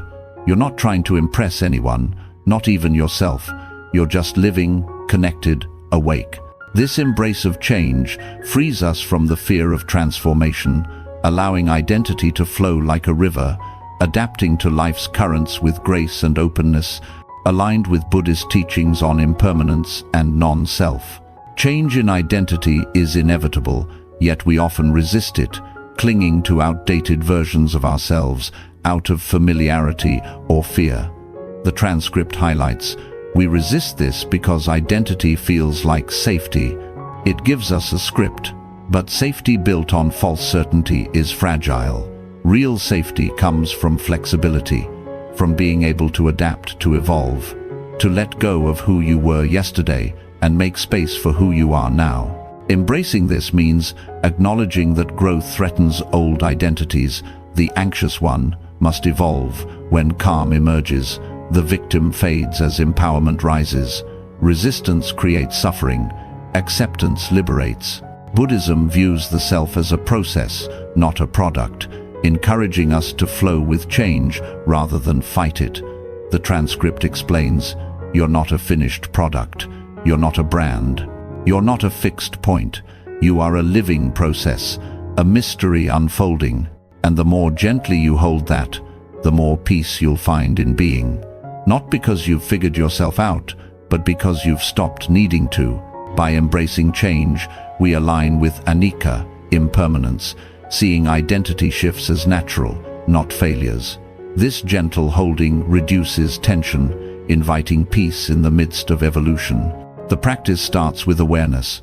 Notice when change feels threatening. A promotion challenges the underdog identity. Healing disrupts the wounded one. The transcript advises, when identity is soft, you're not attached to being right. You can admit mistakes without collapsing. You can grow without guilt. Pause, observe the resistance. This old label is clinging, and breathe into the new possibility. Mindfulness meditation supports this. Watch, identity, narratives arise and pass, realizing their impermanent constructs. Compassion is crucial in embracing change. Self-judgment during transitions, I'm inconsistent, or "I've lost myself," halts progress. The transcript ties compassion to fluidity. When the self is seen as fluid, action is just action. Mistakes are not definitions, they're teachers, lessons, impermanent, like everything else. Offer kindness to the evolving self. This change is uncomfortable, but I'm growing. Metta practice extends this wish well to your past, present, and emerging selves, fostering acceptance. Embracing change unlocks creativity and joy. Rigid identities stifle exploration. Fluidity invites it. The transcript notes, this also frees your creativity. So often we silence ourselves with identity. I'm not the creative type. I'm not a leader. I don't do that kind of thing. But when those boundaries dissolve, possibility opens. You try new things, speak more honestly, live more fully. Not because you're trying to become someone else, but because you've stopped trying to stay small. Post-change, life feels expansive. The world, a playground, unburdened by impressing. Relationships benefit profoundly. Clinging to old identities strains connections. Embracing change allows evolution together. The transcript observes, this also shifts your relationship with shame. Shame thrives on fixed identity. It says you did something wrong, therefore you are wrong. But when the self is seen as fluid, action is just action. You meet others without needing them to validate your unchanging self, fostering deeper bonds. When partners grow, you celebrate rather than fear, trusting the relationship transforms, not ends. Challenges. Change can feel disorienting, like losing ground. The transcript acknowledges, familiarity isn't the same as freedom. Just because you've always felt anxious doesn't mean you are an anxious person, but embracing invites wonder. Who emerges next? Trust builds through small changes. Update a habit, challenge a label, reflect on growth without attachment. Neuroscience aligns. Adapting to change strengthens neural plasticity, reducing stress from rigidity. The transcript mentions, the body shifts into repair mode, the mind softens. We think more clearly, feel more stable, sleep more deeply. Embracing identity change calms the system, promoting resilience. In daily life, rituals aid, journal, evolving identities. Yesterday I was this, today I notice that. Celebrating fluidity. The transcript suggests, you don't even have to be consistent with the past. You're free to respond to this moment without dragging all your old definitions into it. This freedom enhances presence, actions authentic, not scripted. Suffering lessens when change is embraced. Pain becomes less sticky, passing without residue. The transcript states, even suffering changes when identity softens. Pain becomes less personal. You feel it fully, but you don't make it a story about who you are.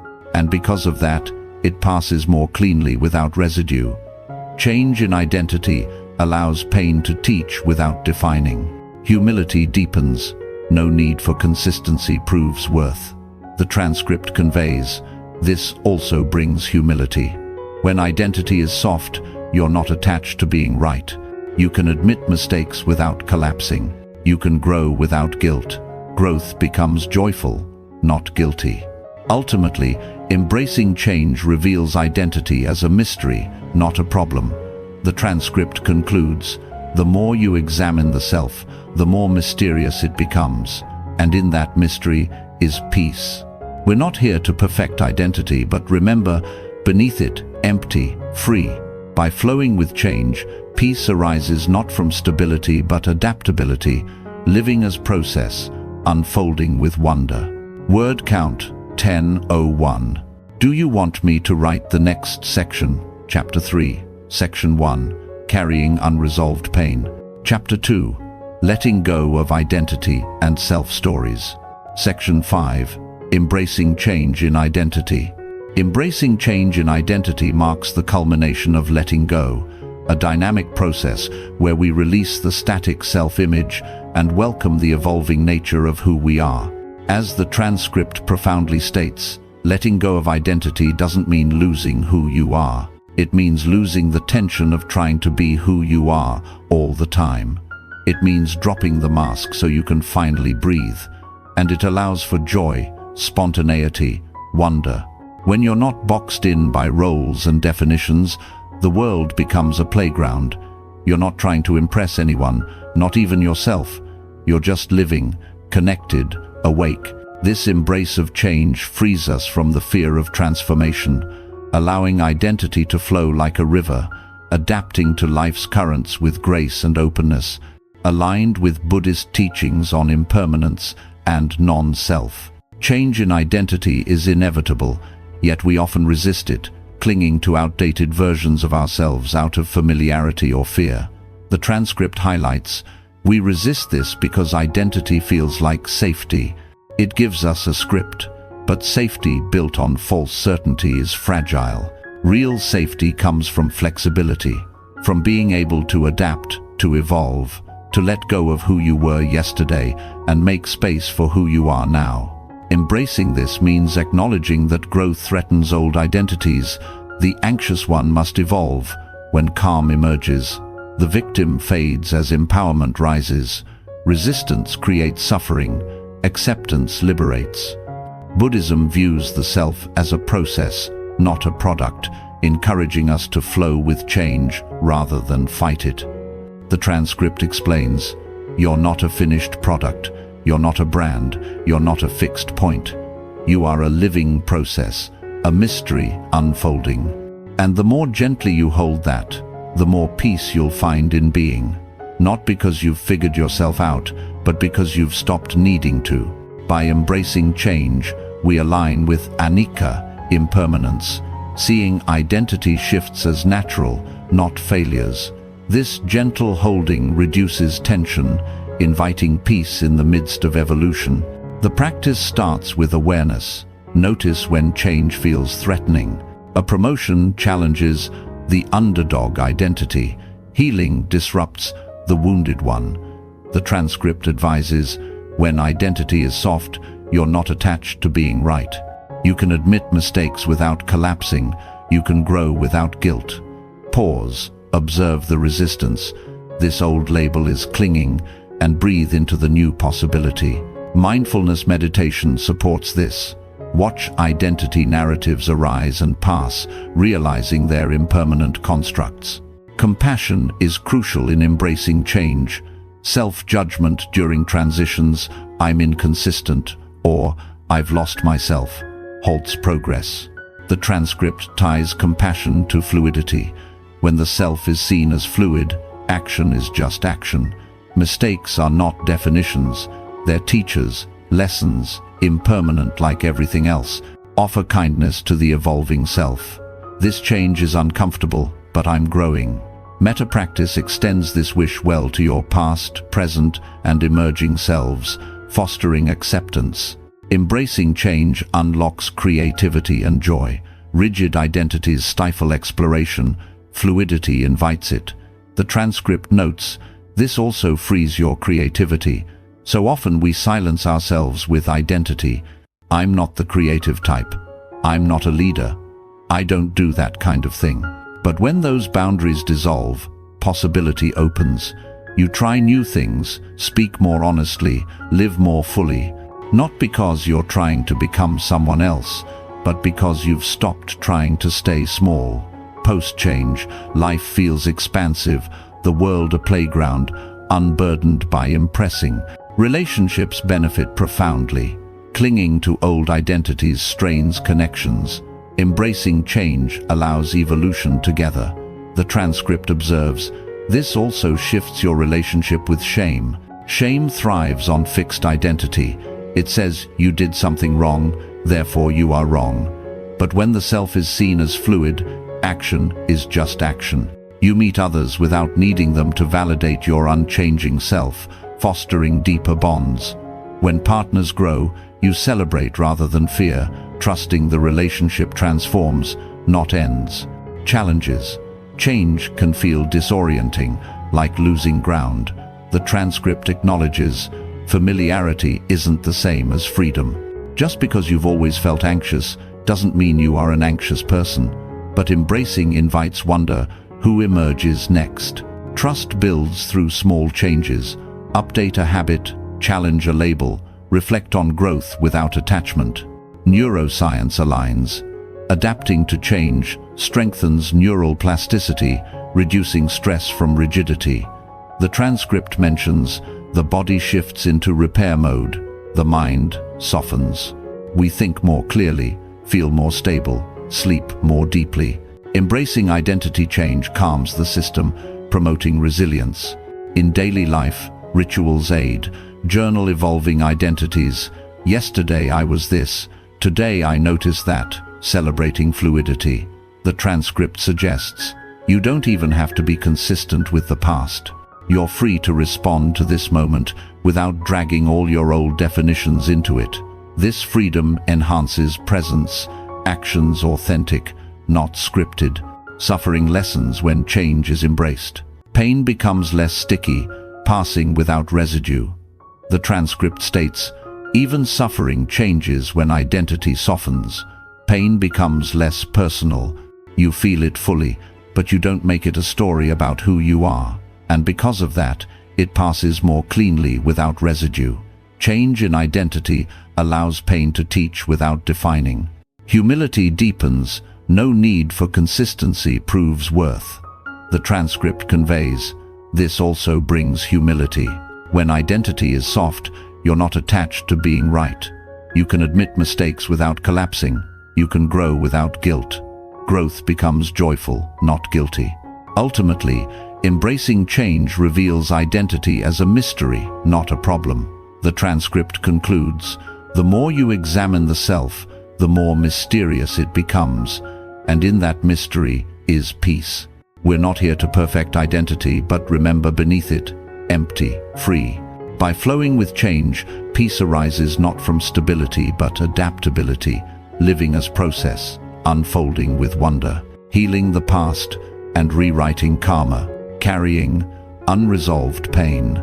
Carrying unresolved pain is an invisible burden that shapes our present without our full awareness, a subtle undercurrent that Buddhist wisdom urges us to address through gentle recognition and release. As the transcript poignantly reveals, beneath the surface of control, another layer reveals itself. Deeper, more subtle, the voice that says, "This is just how I am," the one that clings not to things or outcomes, but to identity, the labels, the roles, the story you've been telling yourself for so long that it feels like the truth. But just as the grip on identity starts to loosen, another kind of weight rises from below. Older, heavier, not who you think you are, but what has happened to you, the stories buried in your memory, the emotions stored in silence, the moments you wish never happened, and the ones you replay over and over again. This pain, if left unaddressed, lingers like a shadow, influencing thoughts, reactions, and relationships. But Buddhism offers a path to carry it differently, not as punishment, but as a teacher waiting to be acknowledged. Unresolved pain often manifests not in dramatic outbursts, but in quiet, pervasive ways. A tightened chest, recurring thoughts, or patterns that repeat despite new circumstances.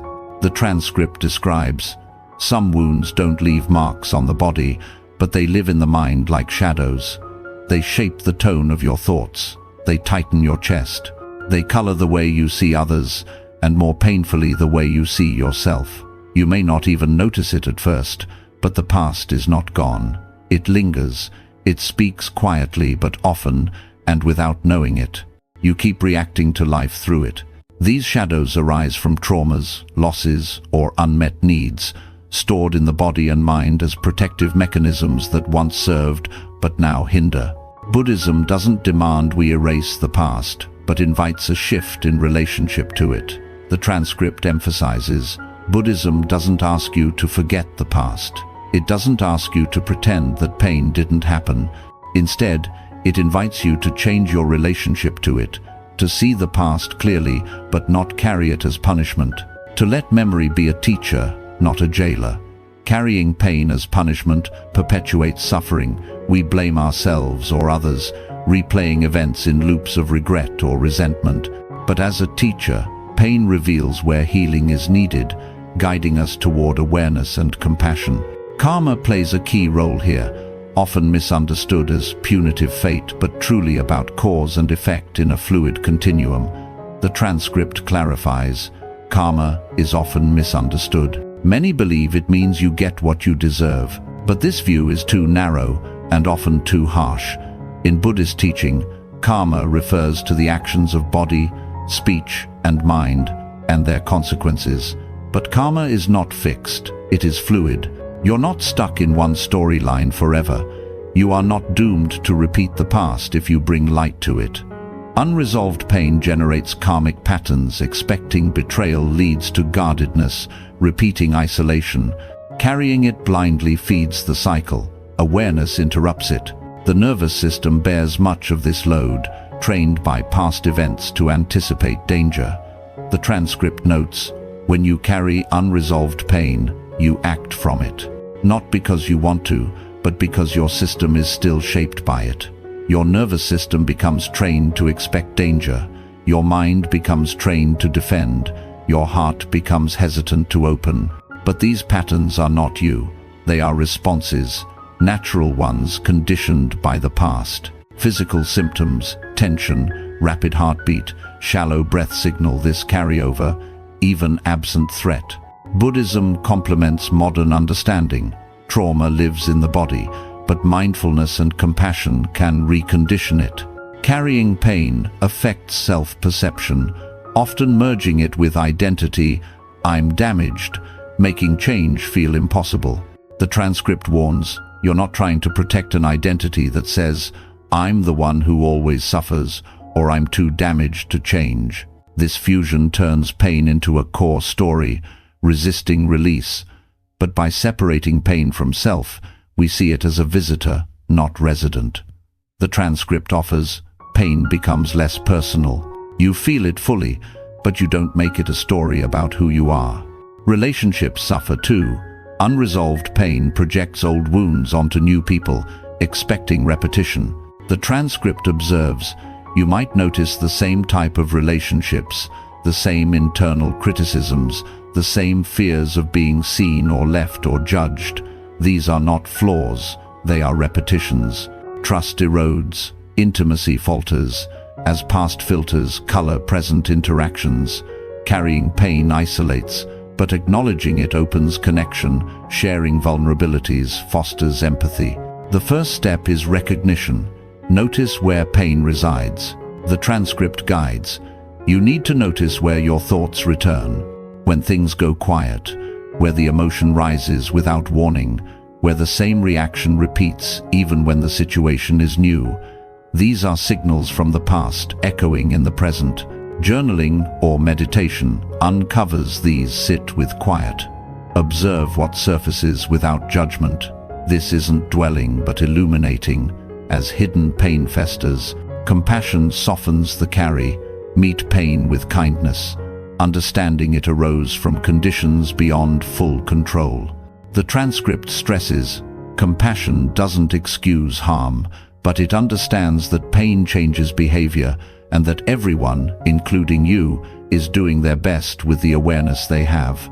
Send warmth to hurt parts, the child self, the betrayed self as fragments needing holding, not fixing. Carrying unresolved pain isn't weakness, it's human. Buddhism teaches all beings carry such burdens, fostering universal compassion. The transcript reminds, you are not broken, you're becoming whole. And in that wholeness, there is freedom. Not the kind that forgets the past, but the kind that includes it without being held down by it. Yet, avoidance prolongs it. Pain wants witnessing, honoring, then release. Physiologically, carrying pain activates chronic stress, but release through awareness calms. The transcript mentions, that's not weakness. That's memory living in the body. Practices like breathwork or body scans address this, trusting the body's rhythm, as in meditation. Challenges. Pain can feel overwhelming when surfaced, tempting repression. The transcript advises patience. Change happens, but slowly. Patterns don't vanish in one moment of insight. They dissolve over time through awareness, kindness, and repetition. That's not failure. That's how the nervous system learns to feel safe again. Each compassionate encounter lightens the load. In embracing this, pain transforms from jailer to guide. The transcript concludes, "The past is not a prophecy, it's a chapter, and you're still writing." Carrying unresolved pain needn't define the story. With awareness, it becomes a pivot toward freedom, rewriting karma through presence. We carry not to suffer endlessly, but to learn, integrate, and move forward lighter, whole. Awareness and mindfulness in healing. Awareness and mindfulness form the cornerstone of healing unresolved pain in Buddhist practice, offering a gentle yet powerful means to illuminate and transform the shadows of the past.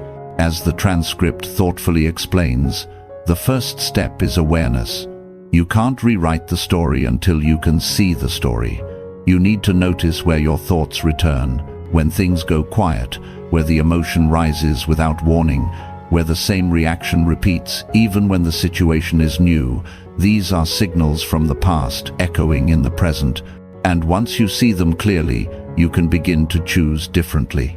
This mindful awareness doesn't erase pain but changes our relationship to it, creating space for choice and release, allowing karma to be rewritten through presence rather than repetition. Mindfulness, or sati in Pali, is the practice of paying attention to the present moment with openness and non-judgment, a tool the Buddha emphasized for cutting through delusion. In healing, it acts as a light, revealing how past pain operates in the now. The transcript stresses, Buddhist practice offers tools for this work. Mindfulness helps you observe your experience without immediately reacting to it. It creates space between feeling and action. So when a familiar trigger appears, someone criticizes you or abandons you or misunderstands you, you don't have to fall into the same response. You can pause, breathe, observe, and then decide with presence, not memory. Without this space, we react automatically, perpetuating old wounds. With it, we interrupt the cycle. Awareness begins with simple observation. Notice the subtle signs of unresolved pain. A fleeting thought of unworthiness, a bodily tension during conflict, or avoidance in relationships. These are echoes. The transcript notes, you need to notice where your thoughts return, when things go quiet, where the emotion rises without warning. Meditation cultivates this. Sit, focus on breath, and when the mind wanders to past stories, gently label remembering or pain arising, then return. This builds the habit of seeing without entanglement. In Vipassana, insight meditation, awareness penetrates deeper, observing sensations, thoughts, and emotions as they arise and pass, revealing their impermanence. The transcript connects. Mindfulness helps you observe your experience without immediately reacting to it. It creates space between feeling and action. For healing, this means witnessing pain's components: tight chest, sensation, I'm unlovable, thought, sadness, emotion, without merging. Seeing them as transient reduces their power. They're not me but passing phenomena. This awareness rewrites karma by changing responses. Karma is action and its fruits. Mindful choices create new fruits. The transcript affirms, this is how karma is rewritten, not by erasing the past, but by changing your response to it. Every time you meet old pain with new awareness, you shift the pattern. You stop feeding the cycle, and slowly the energy of the past begins to lose its grip. A trigger like criticism once led to withdrawal. Now, aware, you pause, breathe, respond openly. New karma of connection forms. Mindfulness addresses pain in the body, where trauma often resides. The transcript describes, trauma too can live in memory long after the event, not just in thoughts, but in the body. The tension in your shoulders, the tightness in your breath, the way your heart races. Even when there's no danger, that's not weakness. That's memory living in the body. Practices like body scans mindfully, noting sensations from head to toe bring awareness here. Feel the tightness, label tension, breathe into it. Over time, the body learns safety, rewiring the nervous system. Compassion integrates with mindfulness, softening self-judgment during observation. Without it, awareness can turn critical. Why am I still like this? The transcript warns, compassion is essential. Without it, memory becomes harsh. Pair mindfulness with metta. After noticing pain, send kindness. May this hurt part be at ease. This duo heals, awareness reveals, compassion holds. In daily life, mindfulness applies beyond meditation. Walking, eating, conversing bring awareness to actions. Notice when past pain influences. During an argument, observe rising defensiveness as old fear. Pause, choose response. The transcript offers, so you pause, breathe, and unclench, not to forget, not to erase, but to walk forward, finally free. This interrupts habitual reactions, fostering new patterns. Challenges. The mind resists, wandering or avoiding painful insights. The transcript acknowledges, patterns don't vanish in one moment of insight. They dissolve over time through awareness, kindness, and repetition. That's not failure. That's how the nervous system learns to feel safe again. Persistence is key. Return gently, without self-blame. Awareness fosters humility and empathy. Seeing our patterns as conditioned reduces ego. This isn't uniquely mine. All beings have echoes. The transcript implies, you also learn to trust the intelligence of pain. It's not random. It's trying to show you where attention is needed, not to dwell, but to heal. This extends to others. Mindful of their pain, we respond compassionately, breaking collective cycles. Neuroscience validates. Mindfulness thickens prefrontal cortex, enhancing regulation, reducing amygdala reactivity. The transcript mentions, the body shifts into repair mode, the mind softens. Regular practice calms, clarifying healing. Ultimately, awareness and mindfulness turn healing from effortful struggle to natural unfolding. The transcript concludes, once you begin to see the past with new eyes, not as a trap, but as a teacher, you start to feel something unexpected. The sharp edges begin to dull. The grip around old memories loosens. There is movement where there used to be resistance. By shining awareness, pain loses grip, karma shifts, and we step into freedom, not pain-free, but present, whole, unburdened by yesterday's shadows. Changing relationship to memory. Changing our relationship to memory is a subtle yet profound shift in Buddhist practice, one that turns recollection from a source of torment into a pathway for growth and peace. As the transcript insightfully details, memory is not just what happened, it's how you carry what happened, and how you carry it can change. The past itself cannot be altered, but your relationship to it can. And when that relationship shifts, the burden becomes lighter. It doesn't mean you forget. It means you remember with more peace. This transformation doesn't involve denial or erasure, but a mindful reinterpretation, allowing memories to serve as teachers rather than chains, aligning with the Buddhist understanding that thoughts shape our world and that wisdom lies in choosing meanings that foster healing. Memories are alive, not static recordings. They evolve with our perspective. The transcript emphasizes, Buddhism also speaks of non-attachment to views. This includes the stories you tell about the past. Often we narrate our suffering in ways that keep us stuck. We replay it with blame or guilt or shame. But memory is not a fixed recording. It's alive. And through reflection, you can begin to reinterpret the meaning. Clinging to harmful narratives, I was abandoned, so I'm unlovable, perpetuates pain.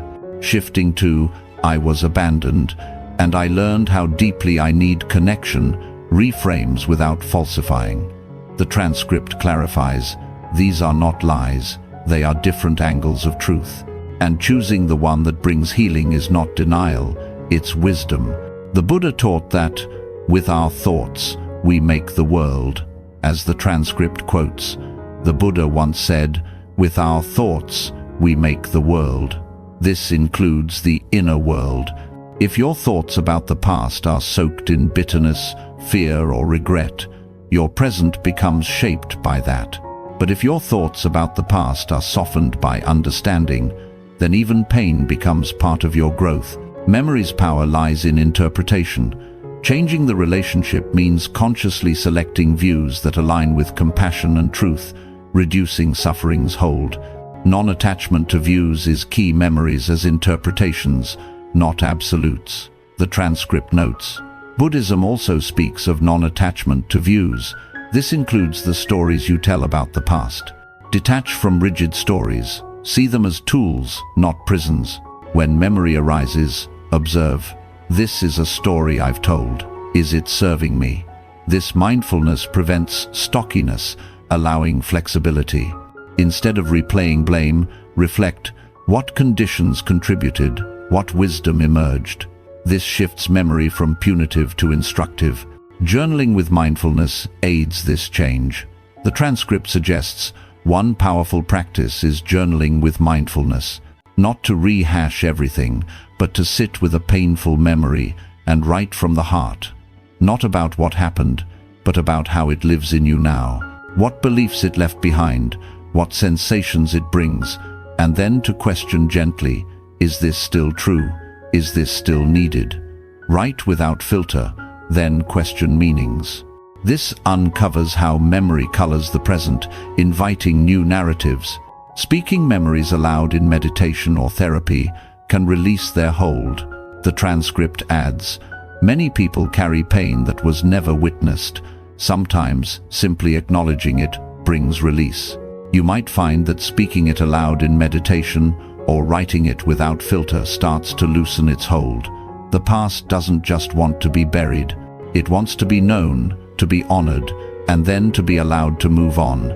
Witnessing honors, attachment imprisons. Changing the relationship means acknowledging fully, then releasing the emotional charge. This shift integrates with karma.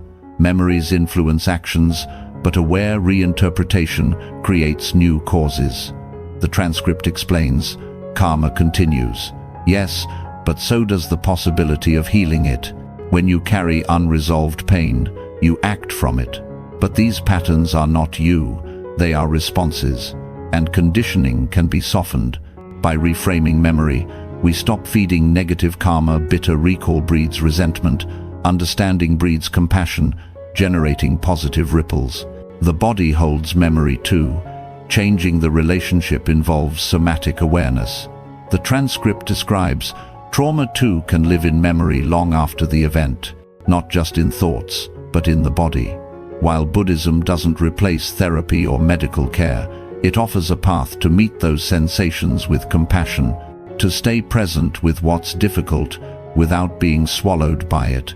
Mindful body practices yoga, breathwork release stored tension, reframing bodily memory from threat to signal. Compassion is vital.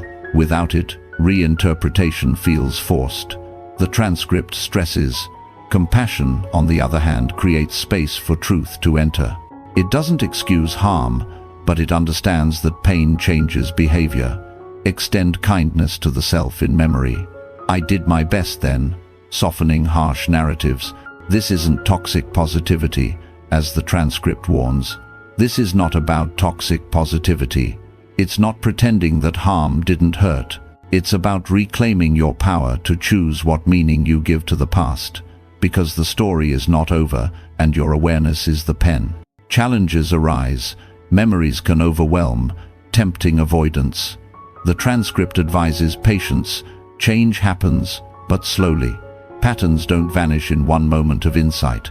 They dissolve over time through awareness, kindness, and repetition. Revisit memories gradually, building resilience. In relationships, this change fosters empathy. Reframing your memories reduces projection, seeing others' actions through understanding, not past filters. The transcript implies, instead of "I was abandoned, so I am unlovable," you might begin to see "I was abandoned, and I learned how deeply I need connection." This opens healthier bonds, breaking isolation, Neuroscience supports reframing activates brain plasticity, reducing emotional reactivity. The transcript mentions the nervous system becomes trained to expect danger, but these patterns can be softened. Mindful reframing calms, promoting repair. Ultimately, changing our relationship to memory liberates. Past becomes integrated, not dominant. The transcript concludes, the past itself cannot be altered, but your relationship to it can. And when that relationship shifts, the burden becomes lighter. It doesn't mean you forget. It means you remember with more peace. Memory evolves from weight to wisdom, allowing presence unshadowed by yesterday. In this, healing blooms not forgetting, but carrying lightly, with the past as ally in the unfolding now. Forgiveness and integration. Forgiveness and integration represent the harmonious resolution in the journey of healing the past, where we neither deny nor dwell on pain, but weave it into the tapestry of our wholeness with wisdom and grace. As the transcript compassionately articulates, forgiveness can also play a role, not as a demand, but as a release. Forgiveness doesn't mean approval of harm. It means no longer letting that harm define you. It means freeing yourself from carrying what isn't yours. Sometimes that forgiveness is for others. Sometimes it's for yourself. Often it's both. This act of forgiveness, coupled with integration, is not about erasing the scars of experience, but about embracing them as integral to our growth, aligning with the Buddhist principle that true liberation comes from including the past without being imprisoned by it, transforming suffering into a source of strength and compassion. Forgiveness in Buddhism is not a moral obligation or a quick fix, but a profound release from the cycles of resentment and self-punishment that bind us to pain. The transcript emphasizes, forgiveness, like healing, is not for them, it's for you. You can acknowledge pain fully and still choose not to be defined by it. That is not betrayal. That is liberation. Often, we withhold forgiveness believing it minimizes the harm or lets someone off the hook, but this only prolongs our own suffering. Instead, forgiveness severs the emotional tether, allowing us to reclaim energy once drained by bitterness. It's an internal process, independent of apologies or reconciliation. Forgiving doesn't require the other's involvement. It's a gift we give ourselves to move forward, unencumbered. Self-forgiveness is equally vital, especially when pain stems from our own actions or perceived failures. The transcript notes, sometimes that forgiveness is for others, sometimes it's for yourself. Often it's both. We judge ourselves harshly for past mistakes, replaying them as evidence of unworthiness. But forgiveness recognizes our humanity. We acted with the awareness we had then. Practices like metta direct kindness inward. May I forgive myself for not knowing better. This softens guilt, which the transcript describes as, guilt is not a debt to be paid. It is a signal that we are trying to carry too much, that we are confusing responsibility with regret. And Buddhism teaches that compassion begins with ourselves, that we are allowed to release what we were never meant to hold. Letting go of guilt doesn't mean you don't care.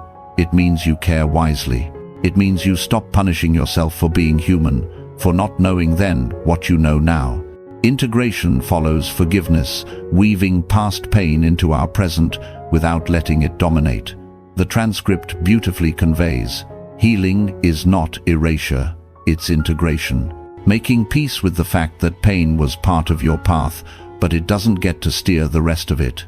You're not broken, you're becoming whole, and in that wholeness there is freedom. Not the kind that forgets the past, but the kind that includes it without being held down by it. Integration means acknowledging pain's lessons, resilience from loss, empathy from betrayal while releasing its emotional grip.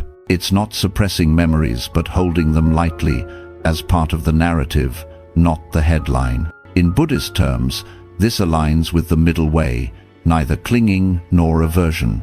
Pain becomes a teacher when integrated, revealing patterns and strengths. The transcript states, you also learn to trust the intelligence of pain. It's not random, it's trying to show you where attention is needed. not to dwell, but to heal. Pain that's avoided persists. Pain that's met with clarity begins to shift, not instantly, but faithfully. Some past experiences will remain raw. That's okay. Healing is not erasure, it's integration. Rituals aid. Lighting a candle for a lost relationship, writing letters to past selves, these honor without anchoring. Forgiveness and integration rewrite karma by altering how past actions influence the present. Unforgiven pain generates negative karma through resentment-fueled behaviors. Forgiveness creates positive karma of compassion. The transcript explains, karma is not fixed, it is fluid. You're not stuck in one storyline forever. You are not doomed to repeat the past if you bring light to it. Karma continues. Yes, but so does the possibility of healing it. Integrating pain means responding differently. Old abandonment doesn't lead to isolation, but to mindful connection, breaking cycles. The body integrates too. Somatic practices release stored trauma.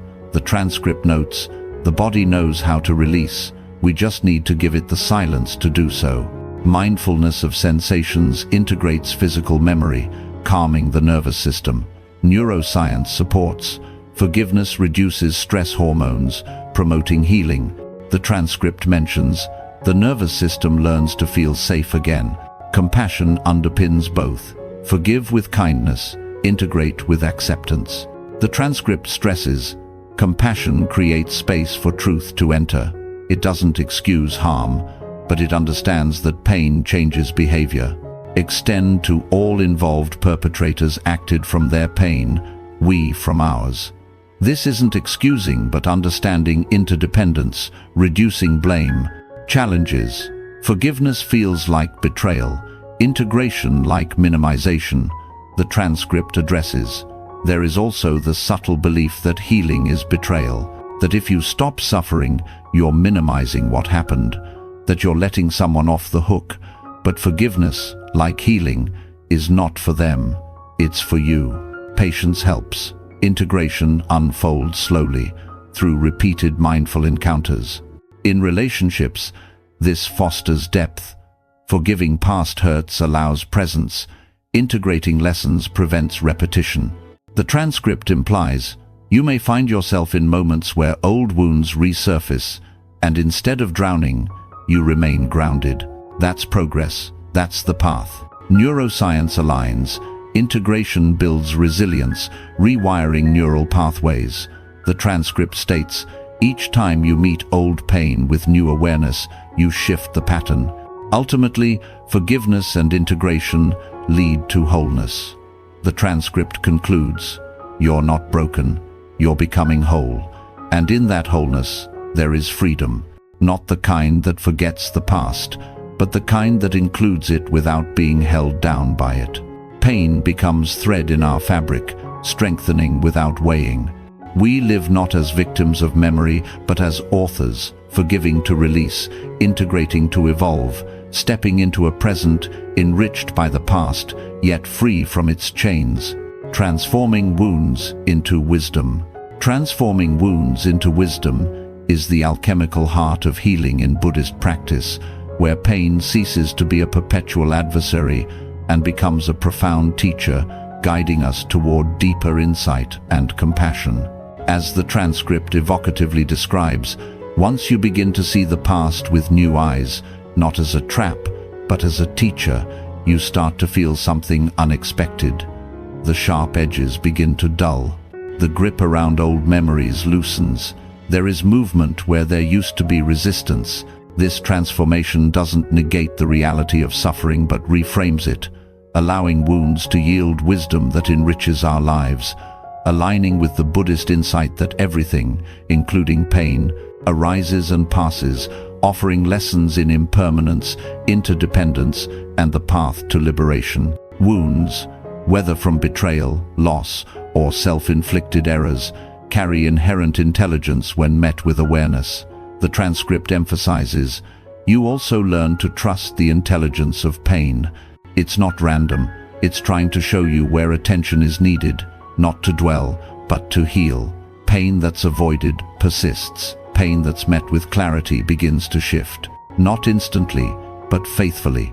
Instead of viewing wounds as curses, see them as signals, highlighting vulnerabilities, revealing patterns, and pointing toward growth. For instance, a wound from abandonment might teach the value of self-reliance and healthy boundaries, turning isolation into empowered connection.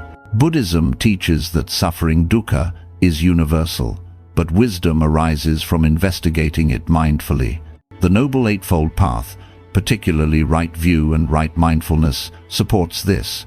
View wounds through impermanence. Pain doesn't last forever, and mindfulness observes without attachment. The transcript connects.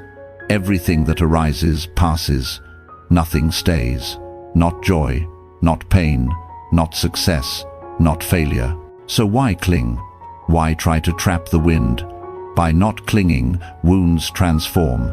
A failed relationship teaches discernment. Childhood neglect fosters empathy.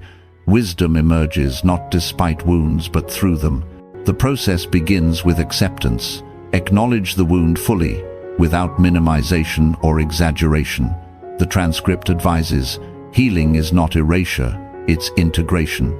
Making peace with the fact that pain was part of your path, but it doesn't get to steer the rest of it. Accept its occurrence, then inquire, what did this teach about myself, others, life? This shifts from victimhood to agency. Wounds become catalysts for understanding interdependence.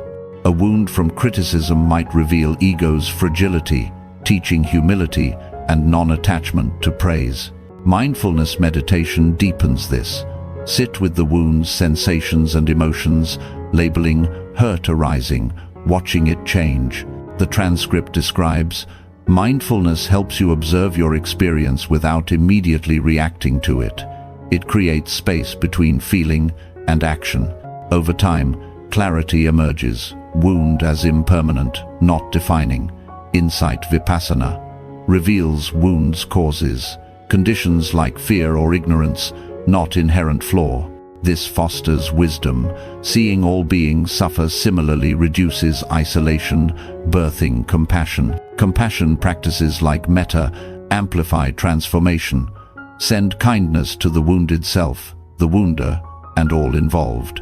The transcript notes, through loving kindness practice, you can begin to send warmth toward parts of yourself that were hurt. These parts are not your enemy.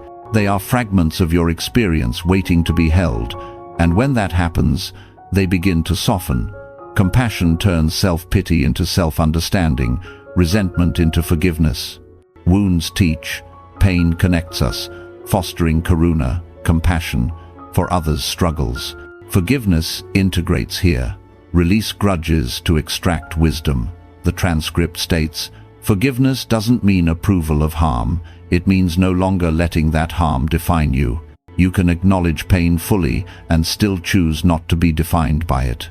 That is not betrayal. That is liberation. Forgiving frees mental space for reflection. What boundaries were missing? What resilience built? Wisdom blooms. Wounds as lessons in discernment, not destiny.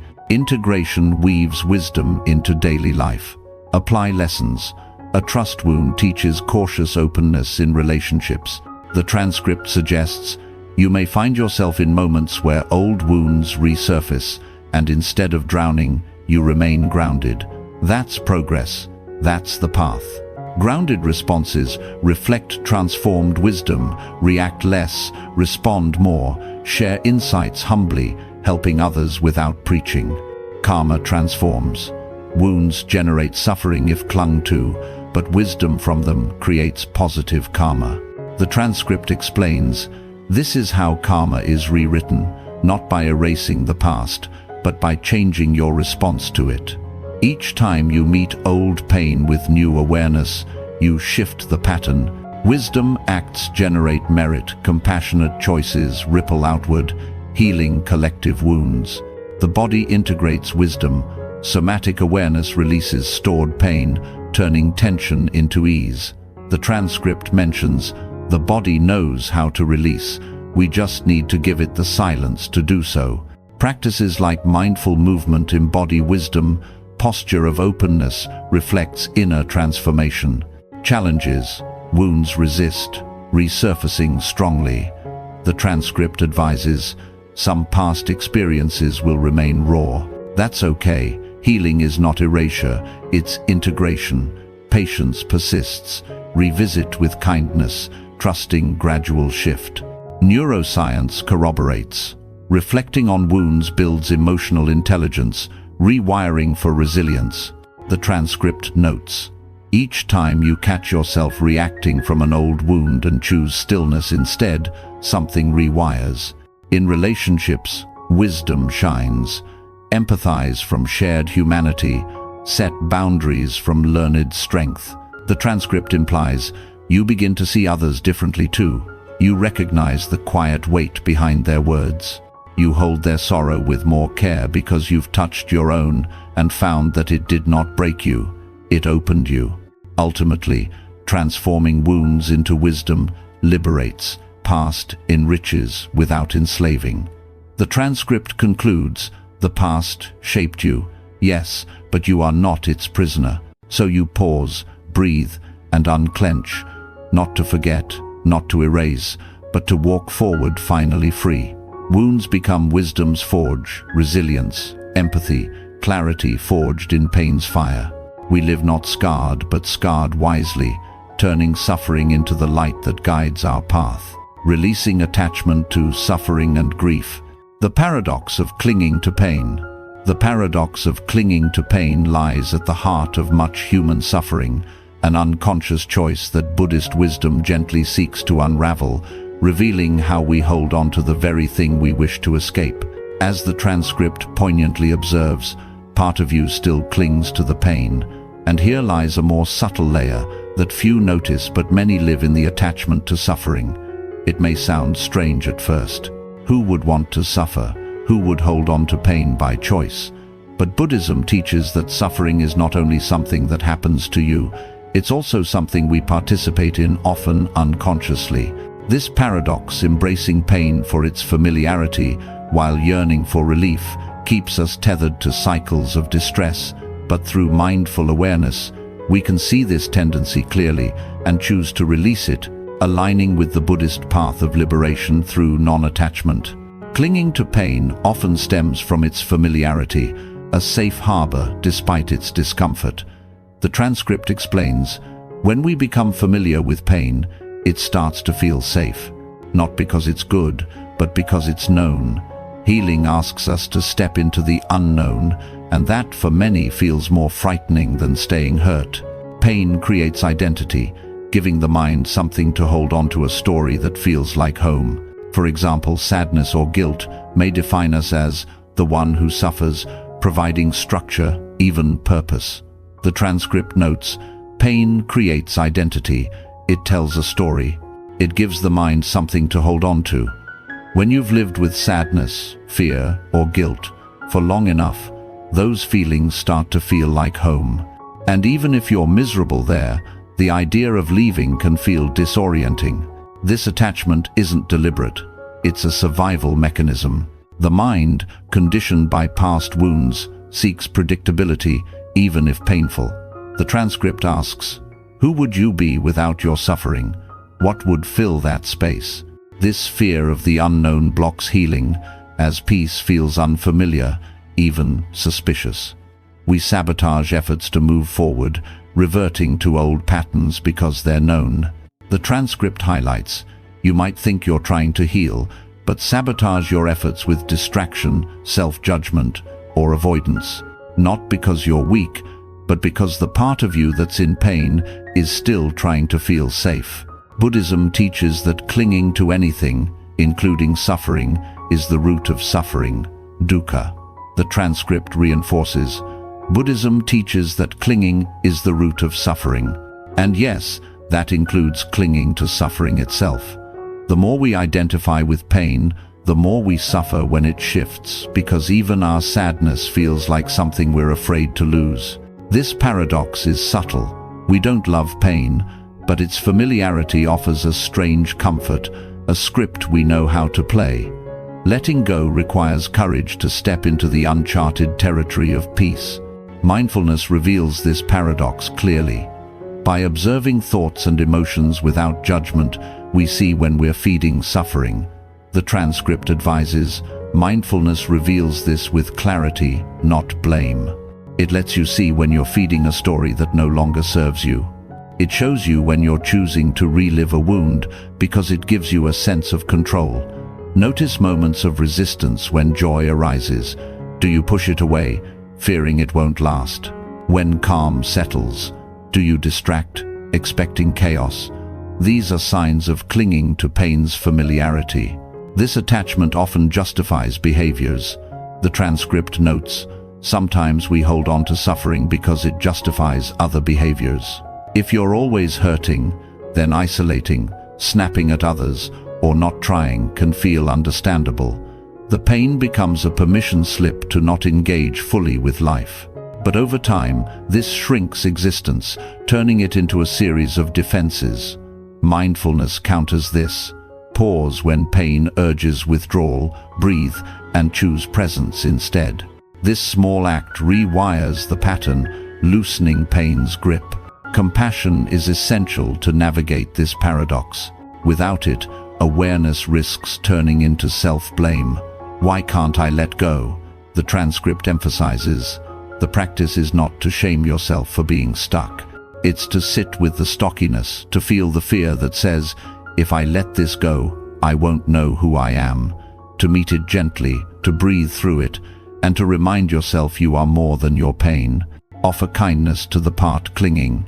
This pain feels safe, but I'm ready for more. Metta practice supports, directing warmth to the hurting self, softening resistance. The body holds this paradox too.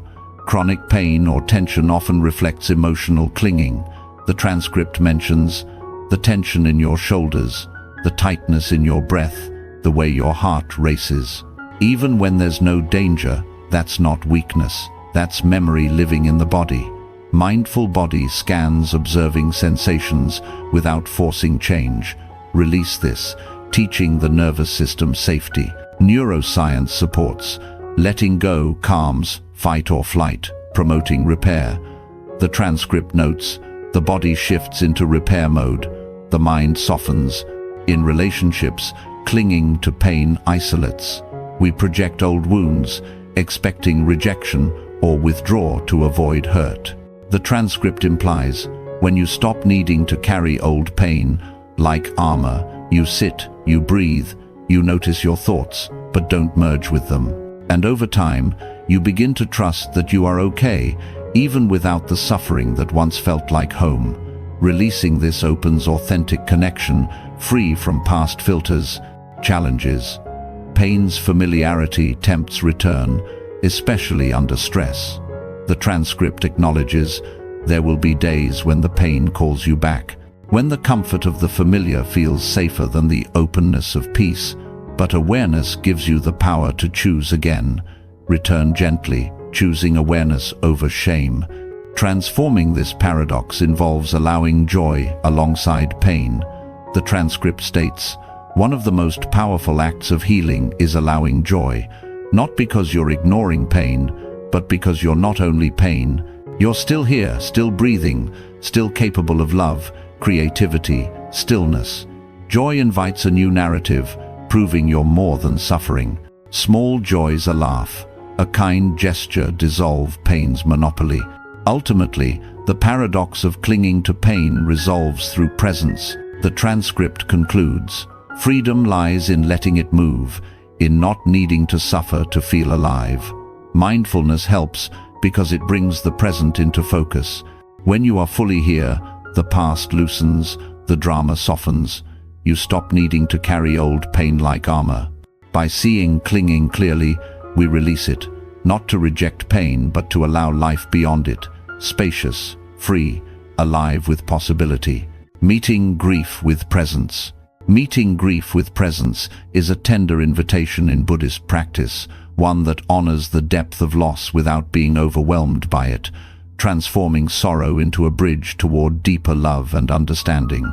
As the transcript gently unfolds, grief is not a mistake, It's not a failure of the heart. It's a natural response to love and impermanence meeting each other. It arises not just from death, but from all forms of letting go, from life moving on without permission, from relationships shifting, from dreams dissolving, from moments that can't be relived. It is the body's way of honoring what mattered. But grief is difficult, not just because of its weight, but because of our confusion around it. We often don't know how to hold it. We either try to silence it, distract from it, or drown in it. We treat it like something to conquer or avoid. Yet Buddhism offers a different way. It teaches that grief is not something to be erased, but something to be fully met with compassion, with honesty, and with presence. This approach allows grief to move naturally, revealing its sacred role in our lives, aligned with the truth that impermanence makes every connection precious. Grief encompasses more than death. It includes any ending faded friendships, shifted dreams, lost versions of self. The transcript expands. Grief arises because we have touched something real. And when we allow ourselves to feel it, we honor what was. We give space for the memory to live in us, not as a wound, but as something sacred. Denying grief buries it in the body, manifesting as anger, numbness, or distraction. The transcript warns, when we deny grief, it doesn't disappear. It settles in the body. It hides behind anger, behind numbness, behind distraction. When we try to be strong by avoiding sadness, we lose a part of our softness. We lose access to the depth that grief offers. Presence counters this. Stay with grief as it is, without fixing or fleeing. Buddhist teachings on impermanence frame grief as the echo of attachment in a changing world. The transcript notes, Buddhist teachings on impermanence help us understand this. Everything we love will change. Everything we know will pass. This is not said to create fear, but to awaken tenderness, to remind us that life is precious precisely because it doesn't last. That love is meaningful, not in spite of endings, but because of them. Grief signals deep care. Meeting it with presence honors that care. Clinging to what was blocks flow. Presence allows grief to evolve, becoming a quiet companion rather than an overwhelming force. Mindfulness is the tool for this meeting. Observe grief's waves without resistance. The transcript advises, mindfulness can help us hold grief without collapsing. It teaches us to stay with each feeling as it arises without needing to fix or flee. We notice the wave of sadness without drowning in it. We feel the tightness in the throat, the heaviness in the limbs, the sharp sting of memory, and we meet each one with care. There is no right timeline for grief, no clean path. It moves in its own rhythm, sometimes crashing in, sometimes stepping back, sometimes quiet, sometimes overwhelming. The practice is not to control it, but to welcome it as it comes. To stop measuring our healing by how quickly we move on, and instead ask how fully we are able to stay present with what is here. Presence reveals grief's connection to love. The transcript profoundly states, Buddhism teaches that grief is not separate from love. It is love enduring beyond form. It is the echo of connection in the space where it used to live. And when we stop trying to push it away, we start to feel that love again. Not in the way we expected, not in the way we long for, but in a way that keeps the heart soft. Grief for a lost loved one might soften into cherished memories, for a shattered dream into renewed purpose. By staying present, we allow this alchemy sorrow, deepening our capacity for joy, empathy, and appreciation. Meditation supports this. Sit with grief, feeling it directly without narrative. The transcript suggests meditation can support this process. Sitting with grief, not thinking about it, but feeling it directly without narrative, without defense, allows it to move. Even tears, when welcomed, become medicine. The body knows how to release. We just need to give it the silence to do so. No need to make grief poetic. Sometimes it's raw silence, and that's holy. Truths arrive slowly through patient presence. Guilt often accompanies grief survivors' guilt, unsaid words. The transcript addresses, sometimes grief brings guilt for surviving, for feeling joy again, for not being able to save someone, for things left unsaid. But guilt is not a debt to be paid. It is a signal that we are trying to carry too much, that we are confusing responsibility with regret. Letting go of guilt doesn't mean you don't care. It means you care wisely. It means you stop punishing yourself for being human, for not knowing then what you know now, for continuing to live even when others could not. That too is sacred. That too is love. Presence dissolves guilt by revealing its impermanence. Feel it, then let it pass. Integration occurs as grief softens with time. The transcript notes, in time, grief softens, not because the loss is less, but because your relationship with it deepens. You begin to hold it not as something broken, but as something woven into the fabric of your life.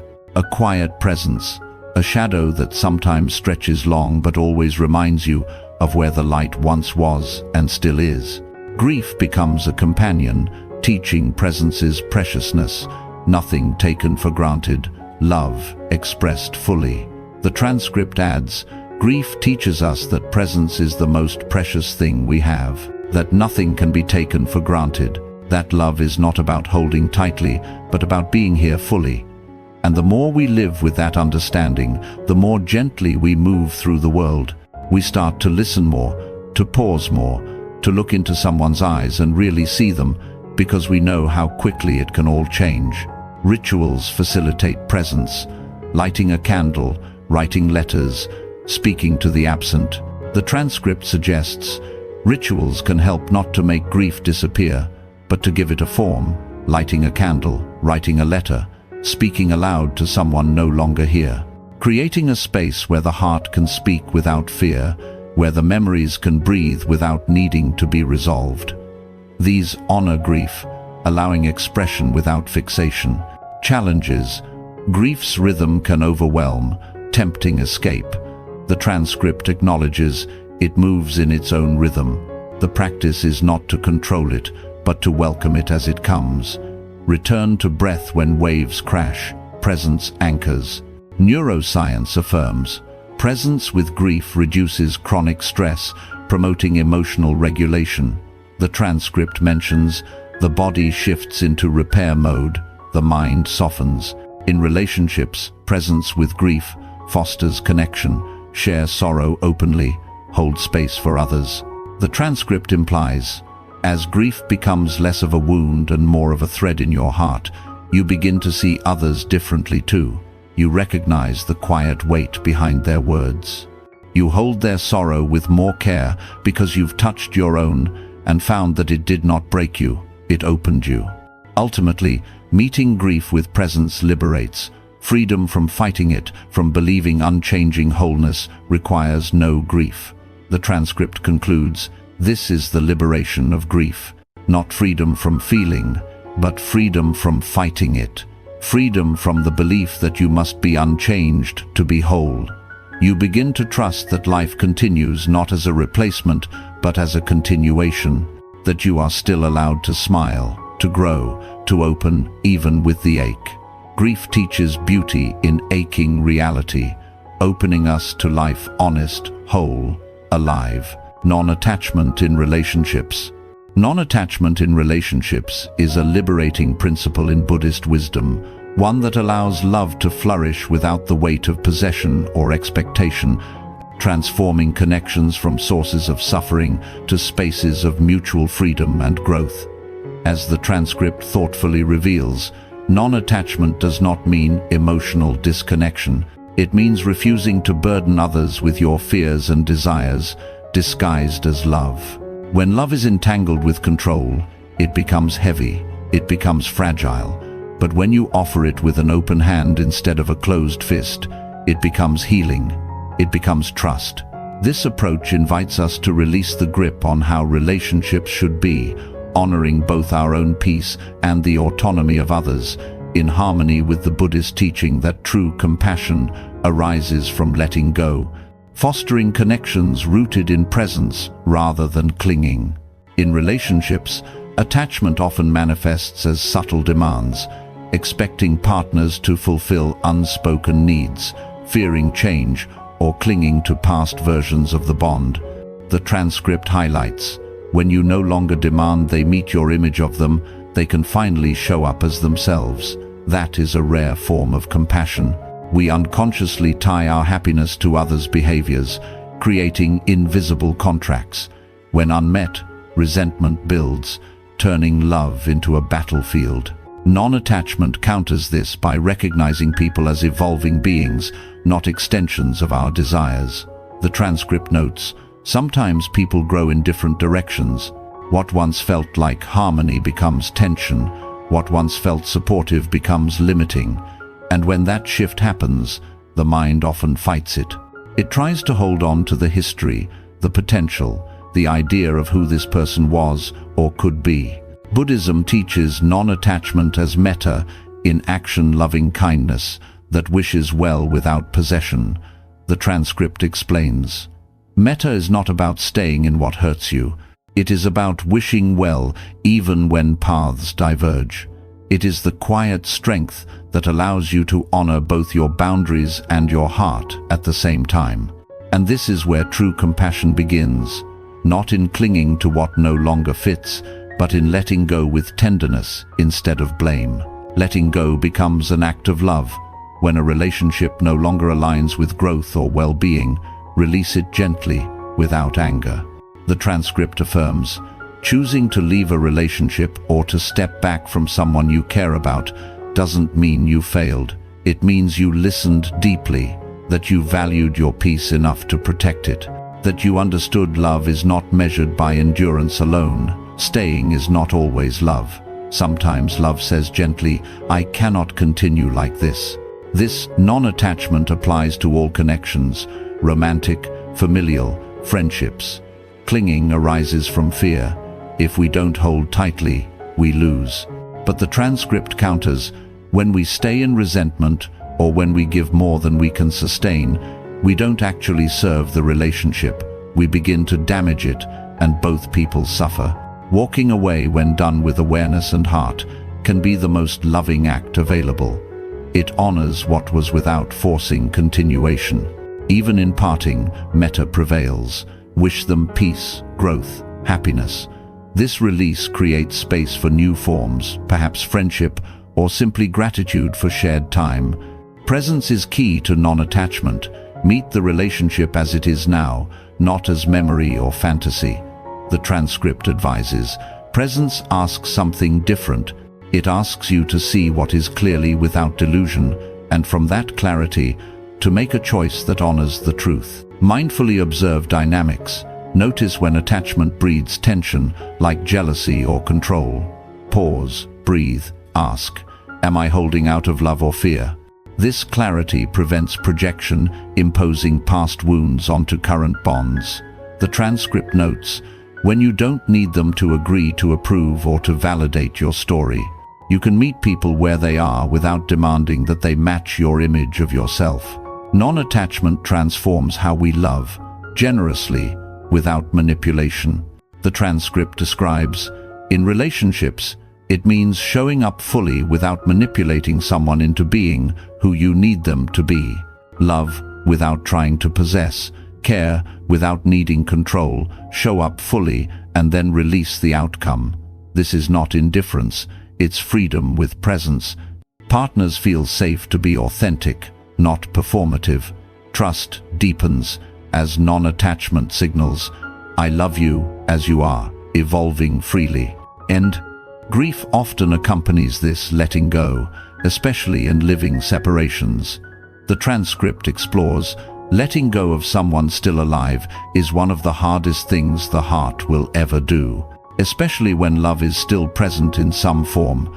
There's often no clear line, no perfect moment, no sharp break, just a slow, difficult truth rising into view. This relationship in its current form is no longer aligned with your growth, your peace, or your well-being. And yet, walking away feels like betrayal, like giving up, like abandoning the very love that once held you. Meet this grief with presence, feel the ache, honor the bond, then release. The transcript assures, When someone exits your life by choice, by change, or by circumstance, it is natural to grieve, but it is also generous to release them without resistance, to bless their path, to wish them peace, even in their absence. That kind of parting carries dignity. It honors what was without grasping for what no longer is. In family or long-term bonds, non-attachment means boundaries without severance. The transcript implies, even with those who have hurt you, letting go becomes a gift, not to excuse the harm, but to release the story, to stop carrying resentment that poisons your own peace. You don't forgive because they deserve it. You forgive because you do, because you deserve to be free from what happened. This release fosters healthier dynamics. Interact from presence, not past grudges. Challenges. Attachment feels like loyalty, letting go like abandonment.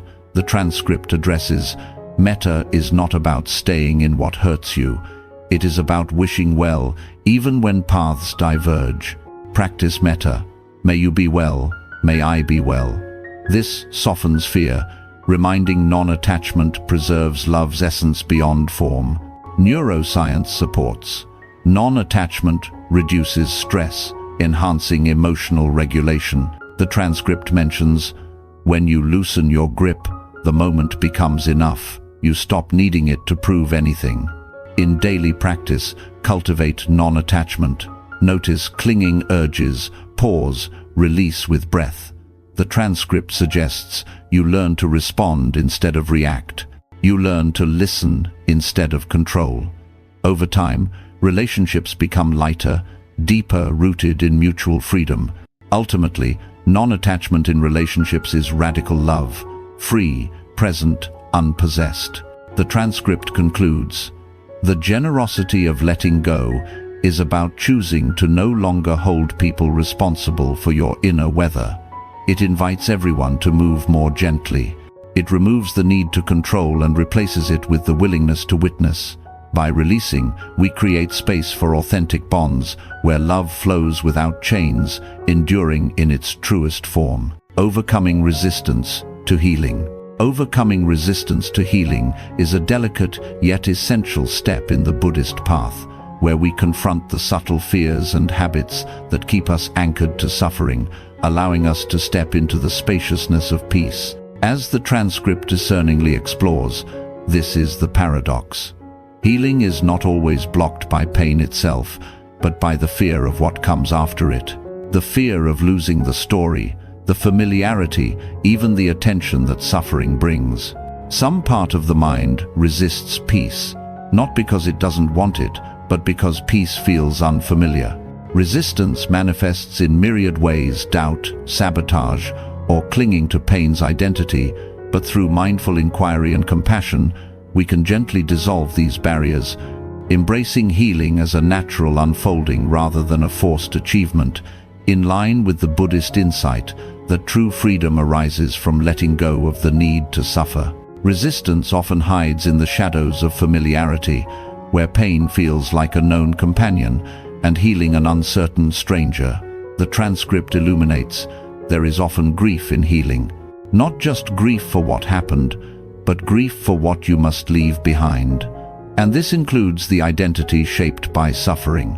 It includes the attention that pain may have brought, the sense of being special or deserving sympathy. These are not bad things, but they can anchor you to pain if you're not aware. We resist because suffering provides a sense of control or justification. It explains our struggles, excuses our withdrawals, or makes us feel profound. The transcript notes, sometimes we believe our pain makes us good, that being hurt makes us deep or wise or worthy of love. But these qualities don't require suffering. You can be deep without drowning, wise without brokenness, kind without carrying the world's weight. This resistance is unconscious, rooted in the mind's preference for the predictable. The transcript explains, the idea of leaving can feel disorienting. Who would you be without your suffering? What would fill that space? Fear whispers that without pain, we lose depth or authenticity, or that healing betrays the gravity of what happened. Doubt creeps in, peace feels temporary, undeserved. The transcript captures, there's also the challenge of doubt. When pain has been with you for a long time, peace can feel suspicious, like it's temporary, like it doesn't belong to you. So, you push it away before it can leave on its own. You tell yourself you're not ready, or you question the peace until it collapses. Buddhism addresses this through impermanence. Peace, like suffering, comes and goes. Clinging to either distorts. The transcript affirms, peace, like everything else, comes and goes. But so does suffering. You don't need either to last forever. You just need to stop clinging, to stop chasing one or running from the other. Both will pass, and in the space between, you find freedom. Overcoming resistance means trusting this flow, not demanding permanent peace but allowing it when it arises. Mindfulness uncovers resistance. Observe sabotage distraction when calm nears, self-judgment halting progress. The transcript advises, mindfulness reveals this with clarity, not blame. It lets you see when you're feeding a story that no longer serves you. You notice the moment you tighten your chest to avoid feeling joy. The moment you distract yourself when calm starts to settle in.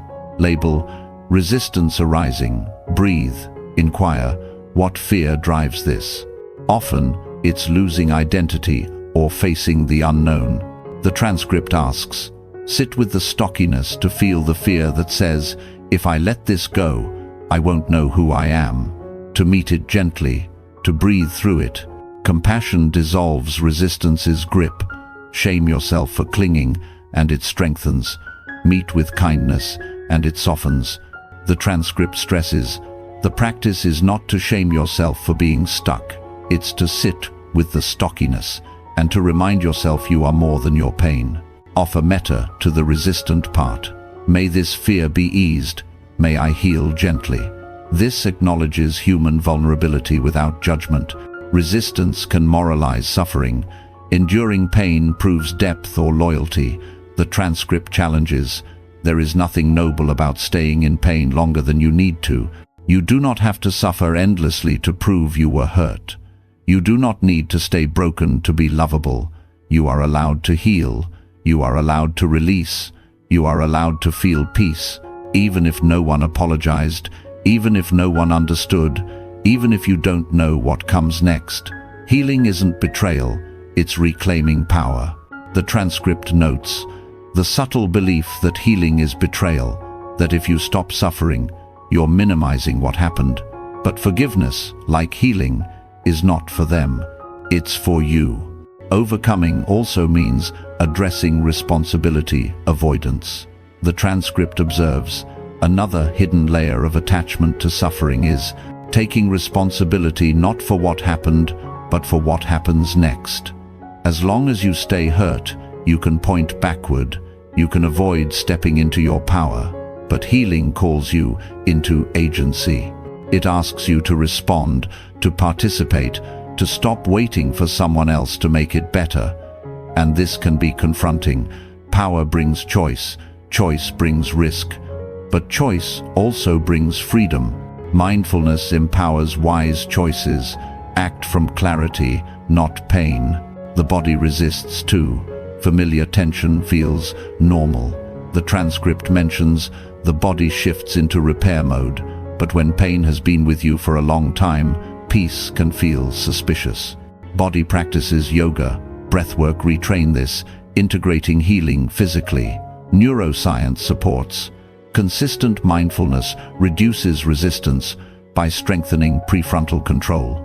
In relationships, resistance shows as clinging or withdrawal. The transcript implies, if you're always hurting, then isolating can feel understandable. But over time, this way of living shrinks you. Overcoming opens connection. Heal without needing others to validate suffering. Challenges.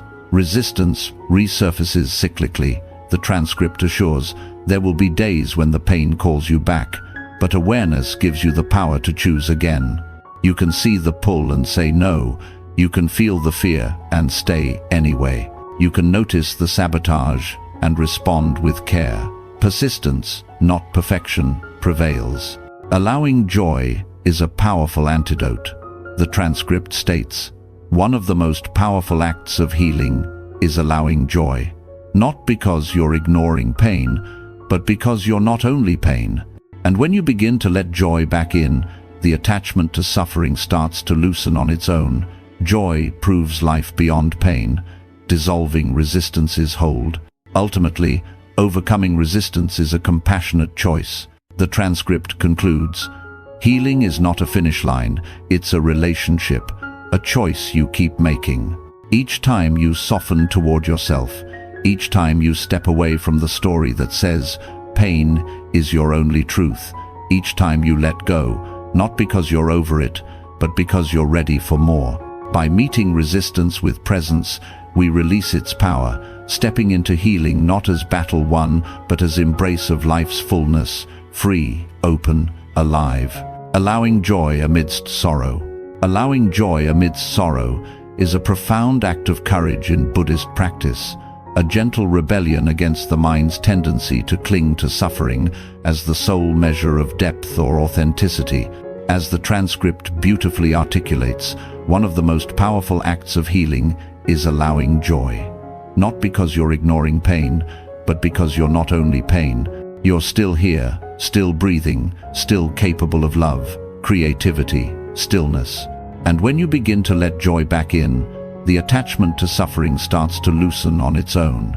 This practice doesn't deny the reality of grief, but embraces life's fullness, recognizing that joy and sorrow can coexist, aligned with the Buddhist understanding that presence in the now, free from clinging, reveals the heart's capacity to hold both light and shadow without being defined by either. Sorrow often monopolizes our emotional landscape, convincing us that joy is a betrayal of pain's gravity or an ephemeral illusion not to be trusted. The transcript addresses this resistance. There's also the challenge of doubt. When pain has been with you for a long time, peace can feel suspicious, like it's temporary, like it doesn't belong to you.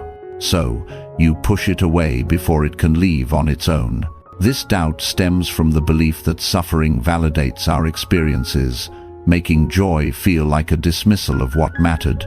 But Buddhism teaches that clinging to sorrow or any state is suffering's root. The transcript reinforces, Buddhism teaches that clinging is the root of suffering, and yes, that includes clinging to suffering itself.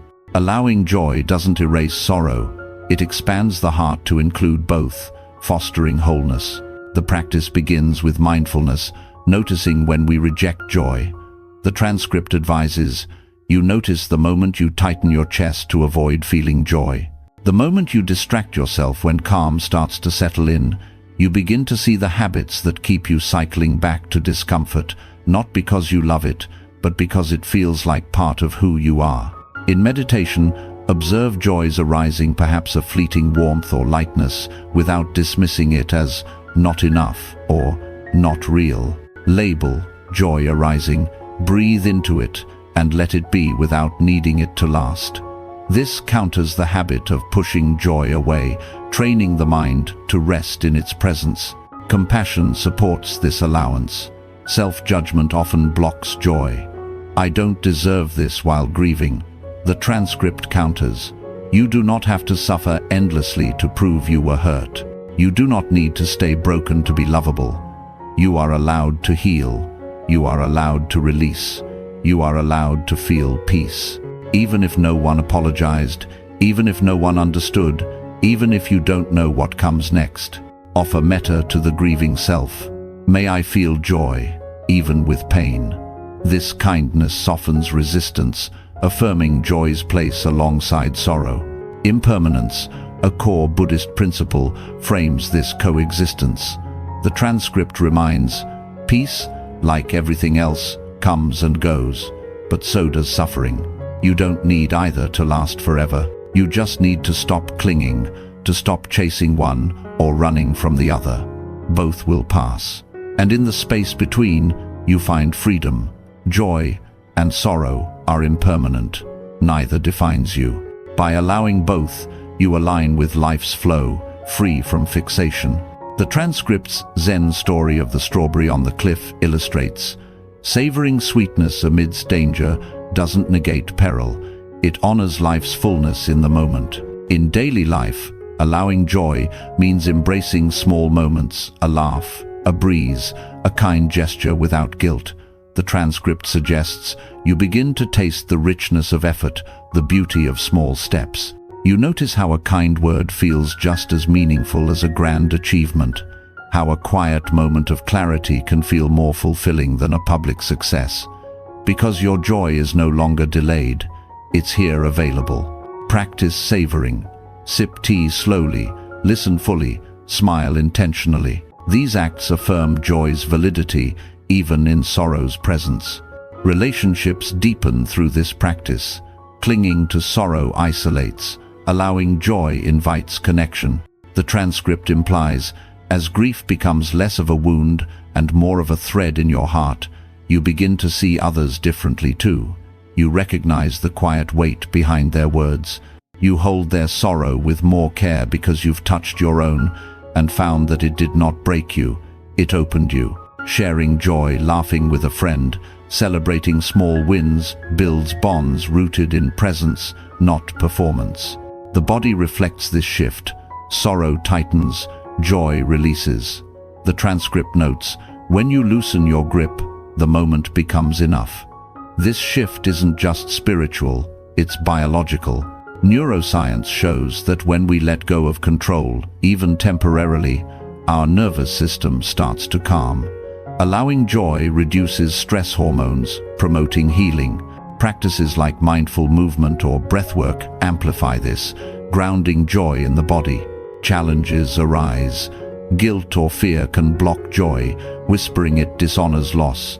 The transcript addresses, sometimes grief brings guilt for surviving, for feeling joy again, for not being able to save someone, for things left unsaid. But guilt is not a debt to be paid. Letting go of guilt doesn't mean you don't care. It means you care wisely. Counter with presence. Feel guilt. Then return to the moment's joy, trusting both are valid. Patience helps. As the transcript advises, there will be days when the pain calls you back. When the comfort of the familiar feels safer than the openness of peace, but awareness gives you the power to choose again. Transforming sorrow into a space for joy fosters resilience. The transcript states, pain and peace can coexist. You stop waiting to be the person you were before. You start becoming someone new. Not because you've moved on, but because you've allowed yourself to move forward with love, with memory, with space for what remains. Joy becomes medicine, softening sorrow's edges without erasing its lessons.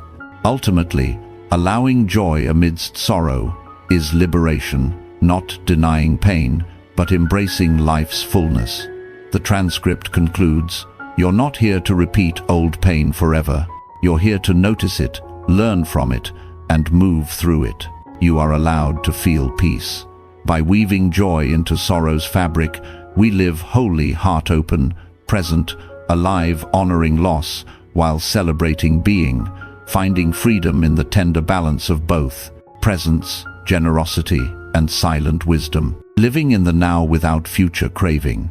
Living in the now without future craving is the essence of true freedom in Buddhist wisdom, a release from the mind's relentless projection that postpones peace to an illusory tomorrow. As the transcript profoundly reveals, most people live as if life will begin later. They hold peace hostage to future conditions. When the job stabilizes, when the relationship works, when the body heals, when the becoming clears. But these conditions are endless, and when one is met, another takes its place. The mind is clever in this way. It always pushes peace one step further, and so you never arrive. This craving for what's next robs us of the present, but by cultivating mindfulness, we reclaim the now as the only place where life and peace truly exists, aligned with the Buddhist teaching that liberation, nirvana, is not a distant reward, but the cooling of desire's fire in this very moment. Future craving manifests as a subtle tension, a constant not yet, that turns the present into a waiting room. The transcript describes, The belief that peace will come after success, after recognition, after approval, after becoming. And so life becomes a long hallway of waiting. You move from one moment to the next with a subtle tension in your chest, a quiet whisper of not yet. Even when you're doing something meaningful, part of you is watching the horizon, hoping for a result that will finally let you rest. This addiction to outcomes delays joy, outsourcing peace to conditions beyond our control. The mind spins stories. If this happens, then I'll be happy. But as the transcript warns, these thoughts are not truth, they're habits. And mindfulness helps you see them clearly. You watch the craving for guarantees. You notice the fear of failure, and instead of obeying those voices, you return to now. Buddhism teaches that the now is the only reality. The future exists only as mental fabrication. The transcript emphasizes, now is the only place peace has ever lived. It begins with awareness. It begins with noticing how often your thoughts are elsewhere, how often your attention leaves the present, not because the present is lacking, but because your mind has been trained to seek, to plan, to prepare. You catch yourself running mental rehearsals, making lists, imagining conversations that haven't happened yet. Craving the future creates anxiety. As the transcript notes, this constant projection into the future creates a subtle form of anxiety. Even moments of rest are filled with thoughts of what's next. Even joy becomes tinged with the pressure to hold on to it. To live without this craving, shift focus to the present's richness. The transcript advises, the shift happens when you stop seeing the future as better than now. When you stop chasing a different version of the present, when you realize that now is not a means to something else, it is the whole path. Mindfulness practice returning attention to breath, sensations, or actions anchors this. Each return strengthens presence, reducing the pull of future fantasies. The transcript describes, mindfulness is the practice of noticing when you've left the present and returning without judgment, not to perfect presence, but to remember where life actually happens, right here, not 5 minutes from now, not tomorrow, not when you figure everything out, but now in its fullness. This doesn't negate planning, it frees it from obsession. The transcript clarifies, this doesn't mean you abandon all plans. It means you stop giving them your life force. You make space for intention, but you don't sacrifice presence to feed it. You stop postponing your peace. You realize that peace delayed is peace denied. Set intentions mindfully. Today, I act with kindness. Then engage fully in the now, unattached to how it unfolds. This presence makes actions more effective, as energy isn't split between here and hypothetical futures. The now's simplicity holds everything: breath, sound, emotion. The transcript notes, this moment may be simple, it may not feel extraordinary, but it contains everything: sensation, sound, breath, warmth, emotion. The future contains only thoughts. This moment contains reality. By immersing without craving more, we discover aliveness in the ordinary, a sip of tea, a glance, a breath. Craving dims this, presence illuminates. The transcript adds, you begin to feel the difference in your body. Fixing creates tension. Surrender releases it. You notice that when you stop needing the moment to be different, your breath softens, your jaw loosens, your thoughts slow. You begin to inhabit the moment fully, not because it's perfect, but because you've stopped demanding it be different. Living without future craving heals by grounding in reality. Pain sharpens when escaped via future fantasies. Presence makes it bearable. The transcript states, when you stop trying to escape it by rushing into the next moment, it becomes more bearable. Pain is sharpest when resisted, but when met with full presence, it often reveals layers of insight, softness and truth that cannot be accessed through escape. Even healing integrates. Stop waiting for wholeness, live it now, mess included. Nirvana emerges here, not paradise but desire's cessation. The transcript defines, nirvana is the cooling of the fire of craving, of becoming, of needing the next thing to be okay. Nirvana is when that fire goes out, not because you extinguished all desire, but because you stopped feeding it with your attention, and what remains is stillness, not the absence of movement, but the presence of peace, not perfection, but a deep acceptance that what is here as it is can be enough. Without future craving, we rest in this stillness, unperturbed by what's next. Time transforms. Stop measuring by clocks. Feel moments. The transcript notes, this also changes how you relate to time. You no longer use it as a tool to measure your success or compare your life to others. You begin to see that clocks and calendars are practical, but they do not define reality. Reality is not measured in years. It is felt in moments, in breath, in awareness. Presence becomes home, carried into all relationships, work, solitude, challenges. The mind drifts to future habitually. The transcript acknowledges, yes, you will forget, you will drift. The mind will pull you forward again. But each time you notice and return, you strengthen the muscle of presence. You return not with shame, but with gratitude, because this moment always welcomes you back. Persistence, not perfection, builds this life. Neuroscience affirms, presence reduces anxiety, enhancing well-being. The transcript mentions, when you're fully here, the past loosens, the drama softens. You stop needing to carry old pain-like armor. In relationships, now living deepens intimacy. Listen without anticipating, love without expecting. The transcript implies, you stop chasing peak experiences. You stop needing spiritual fireworks. You begin to see the sacred in what's ordinary, in a breath, in a pause, in the fact that you're here at all. Ultimately, living without future craving is radical simplicity. Peace here, now. The transcript concludes, living this way doesn't mean life becomes easy. It means life becomes real, and real life lived fully is enough. You stop chasing peak experiences. You stop needing spiritual fireworks. You begin to see the sacred in what's ordinary. This is the quiet joy of now.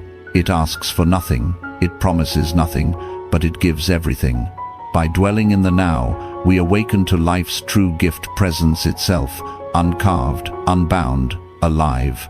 Equanimity through non-reaction. Equanimity through non-reaction is a cornerstone of inner stability in Buddhist practice, a quiet strength that allows us to navigate life's turbulence without being swept away by emotional storms. As the transcript insightfully describes, the ability to pause in a moment of emotional intensity is one of the greatest forms of inner strength. It creates space between stimulus and response. It allows you to witness what's happening before acting on it. This space is not weakness, it is power. It is the exact opposite of repression. In Buddhism, this pause is a doorway to freedom. It stops the chain reaction that turns discomfort into destruction. This non-reactive equanimity frees us from conditioned reflexes, fostering a balanced mind that responds with wisdom rather than impulse. Aligned with the Buddhist insight of Pechka, equanimity as one of the four sublime states cultivated through mindfulness to maintain composure amid pleasure and pain, praise and blame. Non-reaction doesn't mean suppressing emotions, but observing them without immediate action, allowing them to arise and pass like clouds. The transcript explains, non-reaction does not mean suppression. It means awareness without being pulled. It means feeling the heat of anger and choosing not to let it speak through your mouth. It means noticing the sharp edge of defensiveness and letting it dissolve in silence. Not because you're avoiding conflict, but because you're seeing clearly. Because you understand that reaction without wisdom deepens suffering for yourself and for others. Emotions are signals, not commands. Anger alerts to injustice, fear to threat, but reacting impulsively amplifies harm. Equanimity interrupts this, creating choice. Buddhism's eightfold path, particularly right mindfulness and right effort, supports this. Mindfulness observes the arising of reactivity. Right effort directs energy toward wholesome responses. The transcript ties. This quality is closely related to equanimity, but it also carries the flavor of what is called pechka, the ability to remain balanced even in the presence of strong emotion, not because you are cold, but because you are awake. You feel everything, but you are not swept away. Cultivate by noticing reactivity's precursors, a quickened pulse, tightening jaw, and pausing. This pause, the transcript notes. Even in solitude, the practice continues. The mind reacts to memories, to imagined scenarios. You replay moments, argue with people in your head, defend your past actions. This too is reaction, and here too, the pause matters. In daily life, non-reaction changes interactions profoundly. An insult once provoked defense. Now, breathe, observe the urge, let it pass. The transcript states, this ability changes relationships profoundly. When you no longer react immediately, communication deepens. You stop interrupting. You stop defending yourself before understanding. You start listening not just with your ears, but with your presence. You begin to see that most arguments are not about truth. They are about reactivity, about pain protecting itself. And when you're not adding fuel to that fire, you help both people come back to clarity. Equanimity models calm, inviting others into presence. The body is integral. Reactivity is physical. Stomach tightens, breath shortens. The transcript describes every emotional reaction is not just a thought. It's a full body event. The stomach tightens, the breath shortens, the shoulders lift, the eyes narrow. And often, before the mind has even registered what's happening, the body is already in defense mode. Mindful body awareness, scanning for tension, breathing into it builds equanimity. Neuroscience affirms this calms the amygdala, engaging the prefrontal cortex for reasoned response. The transcript mentions, when we let go of control, even temporarily, our nervous system starts to calm. The fight-or-flight response begins to quiet. Equanimity through non-reaction builds humility, recognizing first impulses aren't always wisest. The transcript notes, there is humility in non-reaction. It's the humility of knowing that your first impulse is not always your wisest, that your emotions, though valid, may not be the best guide in that moment. This is not self-doubt. This is maturity, the strength to pause, to breathe, to choose. Admit mistakes without collapse. Learn without defense. In solitude, it quiets inner drama. Replaying arguments becomes observed thought, not relived emotion. This practice extends to broader life. Equanimity withstands gain, loss, pleasure, pain. The transcript defines, this stability is called equanimity. It is the inner balance that remains steady through gain and loss, praise and blame, pleasure and pain. Equanimity does not mean indifference. It means you no longer hand your peace over to external voices. You begin to trust that you can be with strong emotion without being overwhelmed. You learn that your peace is not fragile, that your stillness is not passive, that in the moment where others expect reaction, your restraint becomes a form of wisdom. Compassion infuses non-reaction. When someone attacks, non-reaction holds space for de-escalation. The transcript states, there is also deep compassion in non-reaction. When someone attacks you and you don't return it, you hold space for something different to emerge. You offer the world a different rhythm that says, we don't have to be ruled by the heat of the moment. You also begin to forgive more easily, not because what happened was okay, but because you're no longer reacting to the pain, you're witnessing it. And through that witnessing, you stop needing revenge. You stop needing to punish. You just see the suffering and choose not to add to it. This compassion extends inward, no self-punishment for emotional arising. Challenges. Reactivity is deeply conditioned, resurfacing in stress. The transcript acknowledges reactivity is a chain, a conditioned loop, a pattern, and each time you choose to pause instead of follow that loop, you loosen one more link. Return gently when slipping. Equanimity grows through repetition, not perfection. In relationships, non-reaction fosters trust. Arguments lose charge, defenses dissolve. The transcript notes, this mindset also builds resilience because when things don't go your way, you don't collapse. You don't see failure as a verdict on your worth. You see it as part of the process, part of the learning. Neuroscience supports. Non-reaction strengthens emotional regulation, reducing regret. The transcript mentions, decisions become clearer. Regret becomes rarer because you're no longer rushing to fix discomfort. You're learning to sit with it, to understand it, and to let it move through without owning it. Ultimately, equanimity through non-reaction is profound power, not controlling life, but meeting it steadily. The transcript concludes, this kind of training also brings healing. When you stop reacting to pain with more pain, the cycle begins to break. The old stories don't get repeated. The old wounds stop being reopened. You begin to treat yourself with the same presence you offer others. By cultivating this, we embody freedom, responding wisely, living resiliently, anchored in the calm that no storm can uproot. Letting go as devotion and reverence. Letting go as devotion and reverence reframes release not as loss or defeat, but as a sacred offering, a profound act of trust in life's greater flow. As the transcript reverently expresses, even when your hands have let go, your mind may still be gripping. Not out of possession now, but out of habit. But in this, letting go, when seen through this lens, becomes sacred. In many Buddhist teachings, renunciation is misunderstood. People assume it means rejecting life, withdrawing from joy, cutting off love. But true renunciation is not cold detachment. It's the opposite.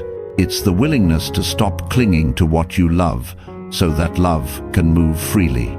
It's releasing not because you don't care, but because you care too much to hold it tightly. This perspective elevates letting go to an act of reverence, honoring the impermanence of all things and surrendering to a wisdom beyond our control, aligned with the Buddhist path where devotion arises from humility and presence, allowing us to participate in life with open-hearted awe. Devotion, in letting go, begins with recognizing that clinging distorts love, infusing it with fear. The transcript explains, letting go as devotion means you no longer see release as sacrifice. You see it as alignment. You begin to understand that attachment limits love even when it's born from love. When you hold someone or something too tightly, fear enters the space. Fear of change, fear of loss, fear of impermanence, and fear distorts the purity of connection. What you grasp becomes fragile. What you obsess over becomes heavy. But when you release with intention, with care, the weight lifts, the space opens, the connection breathes. This isn't rejection, but a deeper intimacy connected to essence, not form. The transcript notes, this is not easy. Letting go with devotion requires trust. Trust that what is real will not be lost. Trust that you don't have to control every outcome for beauty to remain. Trust that you are not diminished by what you release, that your peace is not dependent on keeping, but on flowing. Buddhism views letting go as a form of dana, generosity, offering back to the universe what was never truly ours. The transcript describes, there's something deeply healing about letting life surprise you. When you control less, you see more. You begin to notice what's actually happening, not just what you want to happen, and sometimes what's happening is better than anything you could have planned. Devotion here is bowing to life's mystery, releasing expectations as an act of reverence. It's not passivity, but participation, showing up fully, then stepping back with grace. The Buddha's renunciation under the Bodhi tree exemplifies this, letting go of worldly attachments not to escape, but to awaken to truth. Reverence infuses the process. Treat release as ritual. The transcript suggests, Each of these moments becomes a ritual, not because they are big, but because they are honest.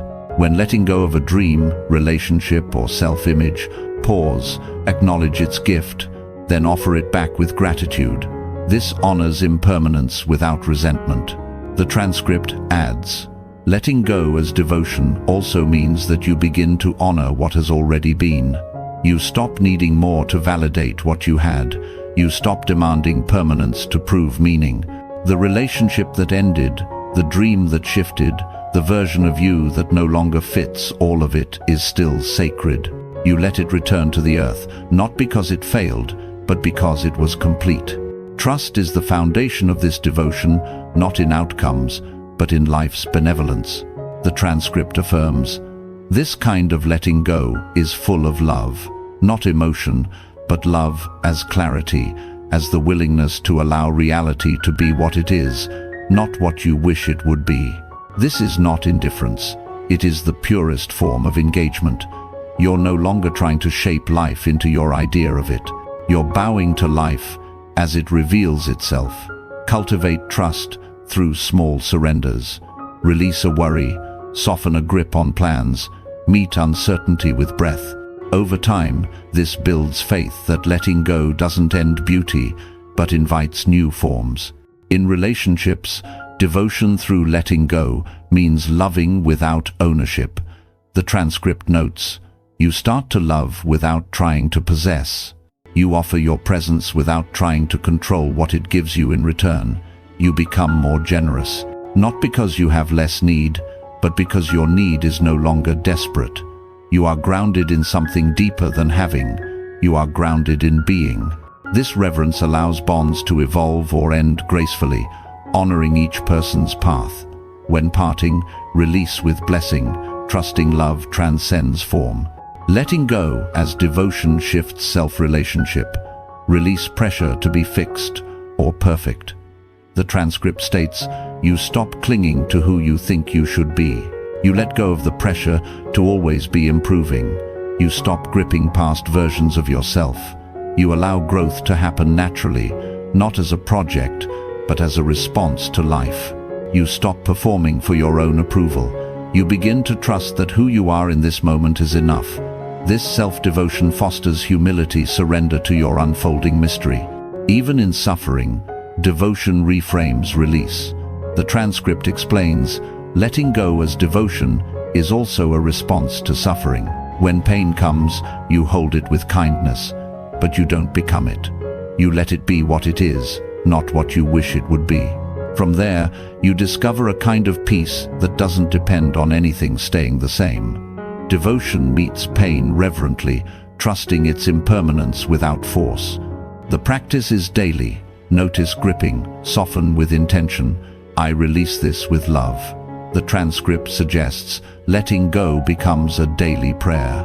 May I meet this moment without clinging. May I trust what is unfolding, even if I don't understand it. May I release what's not mine to carry with grace.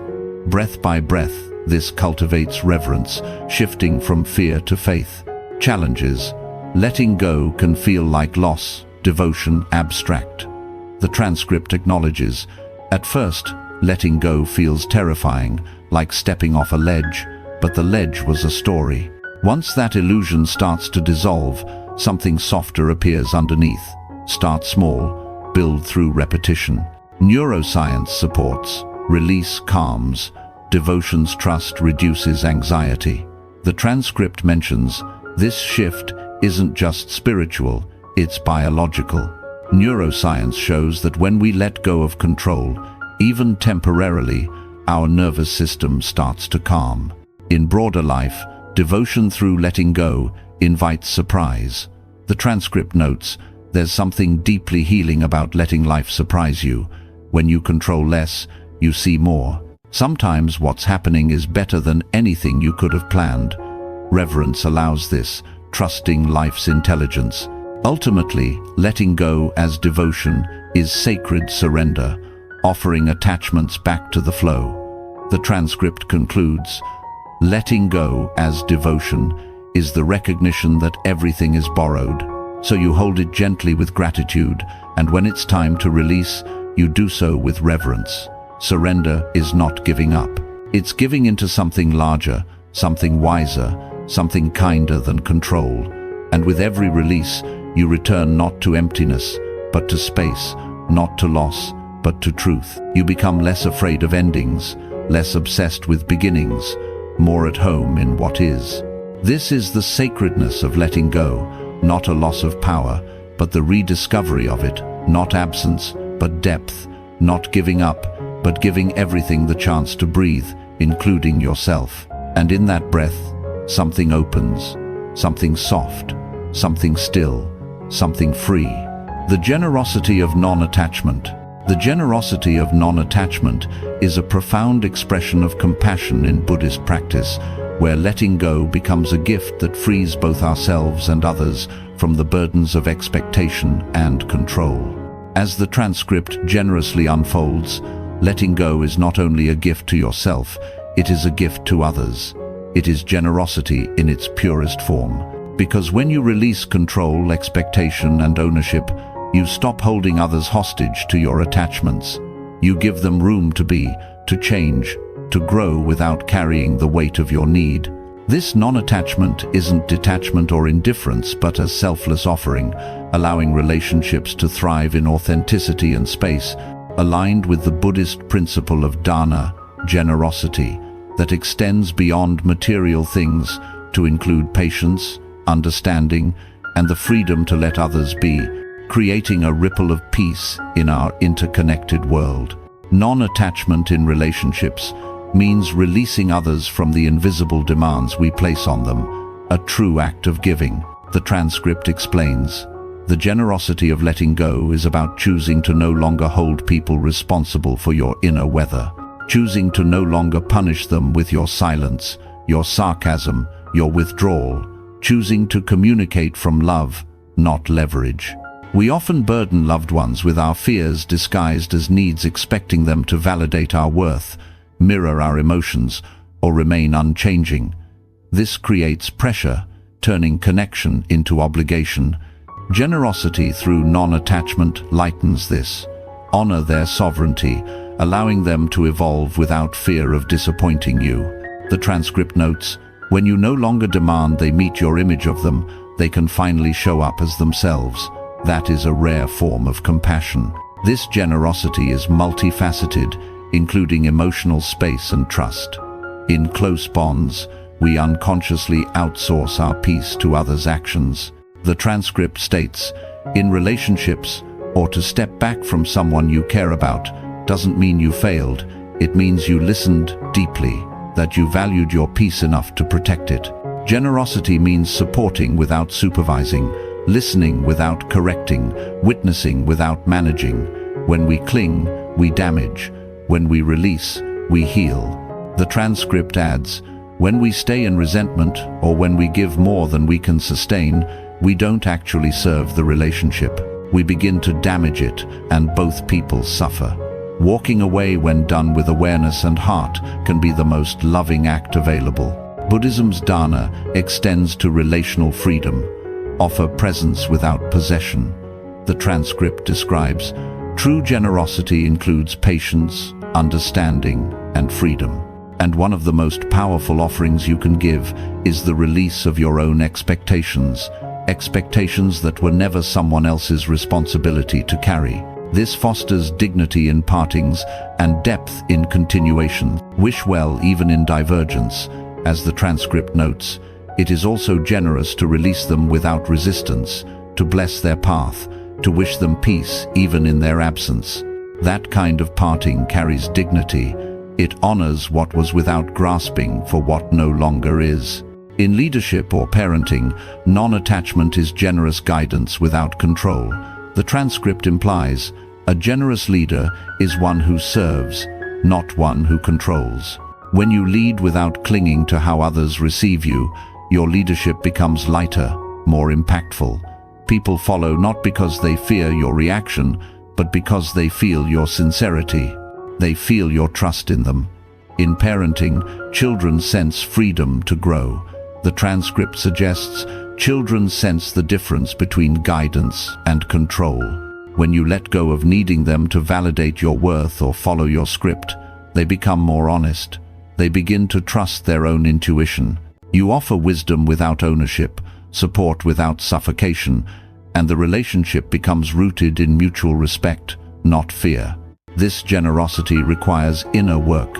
Release ego's need for validation. The transcript notes, when you're not attached to being right, you can actually listen. When you're not afraid of being wrong, you can learn. The ego stops needing to win, and space opens for connection.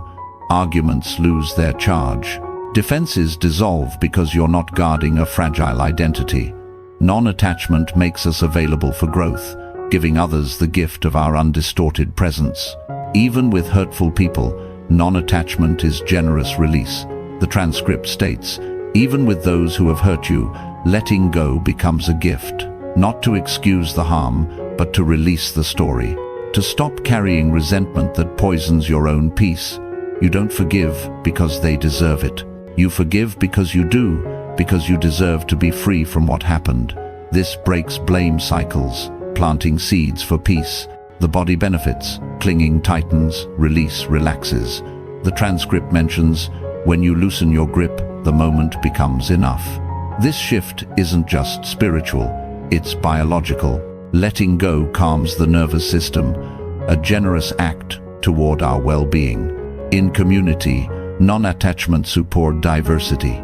The transcript notes, when we stop needing to control how others grow, we support growth more powerfully. We allow space for diversity in thought, expression, and rhythm. We stop projecting our spiritual path onto everyone else's. We trust that each person's unfolding is unique, and we let go of the urge to direct it. This generosity creates inclusive spaces where all thrive. Challenges. Non-attachment can feel like loss or indifference. The transcript acknowledges, it's not about being detached from life.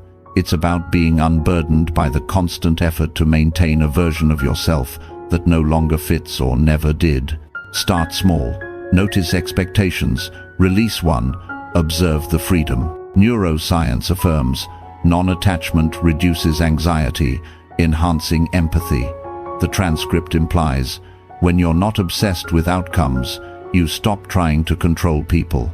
You begin to honor their journey as separate from yours. And that brings peace into connection.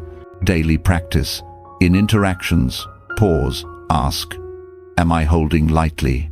The transcript suggests, the generosity of letting go is about choosing to no longer hold people responsible for your inner weather. It invites everyone to move more gently. It removes the need to control and replaces it with the willingness to witness. Ultimately, the generosity of non-attachment is love's highest form, free, spacious, trusting. The transcript concludes, non-attachment is not just self-liberation, it is a practice of deep relational freedom. It invites everyone to move more gently. It removes the need to control and replaces it with the willingness to witness. It removes the need to grip and replaces it with the courage to trust. And through that trust, relationships soften, communication opens, presence deepens, not because everyone does what you hoped, but because you've learned to love without needing them to. This generosity ripples, creating a world where love breathes freely, unconfined, profound. Silent knowing and ultimate peace. Silent knowing and ultimate peace represent the profound culmination of Buddhist wisdom, a state of clarity that transcends words and concepts, resting in the direct experience of reality itself. As the transcript quietly unveils, even in stillness, even in clarity, the desire to be validated can linger like a shadow. You notice how quickly the heart lifts when you're praised, and how fast it sinks when you're criticized. It feels personal, it feels real, but underneath both reactions is the same attachment, the craving for identity through others' opinions. Buddhism invites us to look at this honestly. Praise and blame are both temporary conditions. They change like weather. If you tie your self-worth to praise, you become dependent on something you cannot control. This silent knowing isn't intellectual knowledge but an embodied awareness, leading to ultimate peace, not as a distant goal, but as the natural fruit of letting go, where the mind rests in equanimity, free from the noise of seeking or defending. Silent knowing emerges when we cease the endless quest for explanation, allowing truth to reveal itself in quietude. The transcript describes, silent knowing is the kind of awareness that doesn't need commentary. It is felt in the body, not built in the mind. It's the calm clarity you feel when you're no longer asking questions, not because they've all been answered, but because they no longer matter. It's what's left when the mental noise fades, and there's nothing but this moment, just as it is. We spend lives in thought labeling, analyzing, but even brilliant ideas separate us from direct experience. The transcript notes, even the most brilliant thought is still a step removed from presence. Even the clearest insight is still a layer between you and what's real. Silent knowing bypasses this, arising in awareness's gap between thoughts. Buddhism teaches this, knowing through practices like vipassana, observing without narration. The transcript explains, true wisdom is not in collecting more knowledge. It's in seeing directly, without overlay, without narration. Silent knowing is the kind of truth that only silence can hold. A kind of truth that cannot be owned. You can't quote it. You can't display it. It doesn't serve the ego. It just rests quietly at the center of presence. And the more still you become, the more clearly it shines. It's not mystical but natural, felt in bones, breath, silence. The transcript adds, information is external. Wisdom is internal. Information can be repeated, wisdom can only be lived. And when you let go of needing to explain everything, even to yourself, you begin to live with more depth. Ultimate peace flows from this knowing, a serenity unbound by conditions. The transcript states, in the end, the deepest peace may come not from finally understanding life, but from no longer needing to. From resting in the mystery, from standing in the presence of what is, and knowing without needing to say a word. Peace isn't absence of challenge, but freedom from reactivity to it. Silent knowing cultivates this. Praise doesn't inflate, blame doesn't deflate. The transcript notes, praise and blame are both temporary conditions. When you truly understand this, you stop shrinking or swelling based on their words. You simply listen, you discern, and you decide what's worth holding. This peace manifests in daily life as grounded presence. Enter a room, sense what needs saying without script. The transcript describes, this knowing expresses itself through grounded presence. You enter a room and feel what needs to be said or not said. You listen without planning your response. You respond without rehearsing your role. There's no script, just trust. Not blind belief, but embodied clarity. A kind of subtle confidence that doesn't shout. It simply moves from truth. Uncertainty doesn't threaten. Not knowing becomes freedom. The transcript adds, silent knowing isn't threatened by not knowing. It doesn't rush to resolve tension. It stands still in it. It senses that something deeper is at work, even when the surface looks unclear. Humility accompanies this knowing. No need to prove or impress. The transcript emphasizes, because this kind of knowing doesn't depend on proof, it makes you humble. You don't argue over it. You don't insist others agree. You don't need them to. You simply carry it like still water in your chest. It informs your actions, shapes your speech, and deepens your silence. Actions flow from presence, not performance. Create to express, speak truth, give because it matters. The transcript notes, you don't need to sound wise, look composed, or prove anything. You drop the persona, you let go of image, you show up as you are, and somehow that's enough. Silent knowing arises when conditions allow primarily inner space. The transcript advises, the primary condition is space, inner space. When you stop crowding your mind with commentary, when you stop explaining your every emotion, when you stop turning every insight into a speech. Meditation fosters this. Sit, watch thoughts without engagement. Over time, knowing emerges unbidden, a soft realization in ordinary moments. The transcript shares, sometimes the deepest clarity arises in moments you don't expect. You're washing dishes, walking down the street, sitting quietly, and suddenly something shifts. No words, no reasoning, just a soft realization. You know something, not through logic, but through being. Ultimate peace is this knowing's fruit, a calm not dependent on externals. The transcript defines, in that mystery is peace. We often confuse wisdom with information, but information is external. Wisdom is internal. And when you let go of needing to explain everything, even to yourself, you begin to live with more depth. Peace isn't enlightenment's peak, but the quiet after striving ceases. The transcript concludes, the deepest peace may come, not from finally understanding life, but from no longer needing to, from resting in the mystery. In relationships, silent knowing guides without words, listen deeply, respond intuitively. The transcript implies you become someone who holds space not just with your presence but with your restraint. You let others find their own clarity without inserting yours. Challenges. The mind craves explanation, pulling from silence. The transcript acknowledges the mind trying to explain everything is the very thing standing in the way of understanding. Return to breath, allowing knowing to arise organically. Neuroscience supports. Silence activates default mode network, fostering insight. The transcript mentions, the more still you become, the more clearly it shines. Living this, peace becomes lived truth. The transcript notes, this kind of wisdom cannot be forced. It comes when the conditions are right. It belongs to everyone.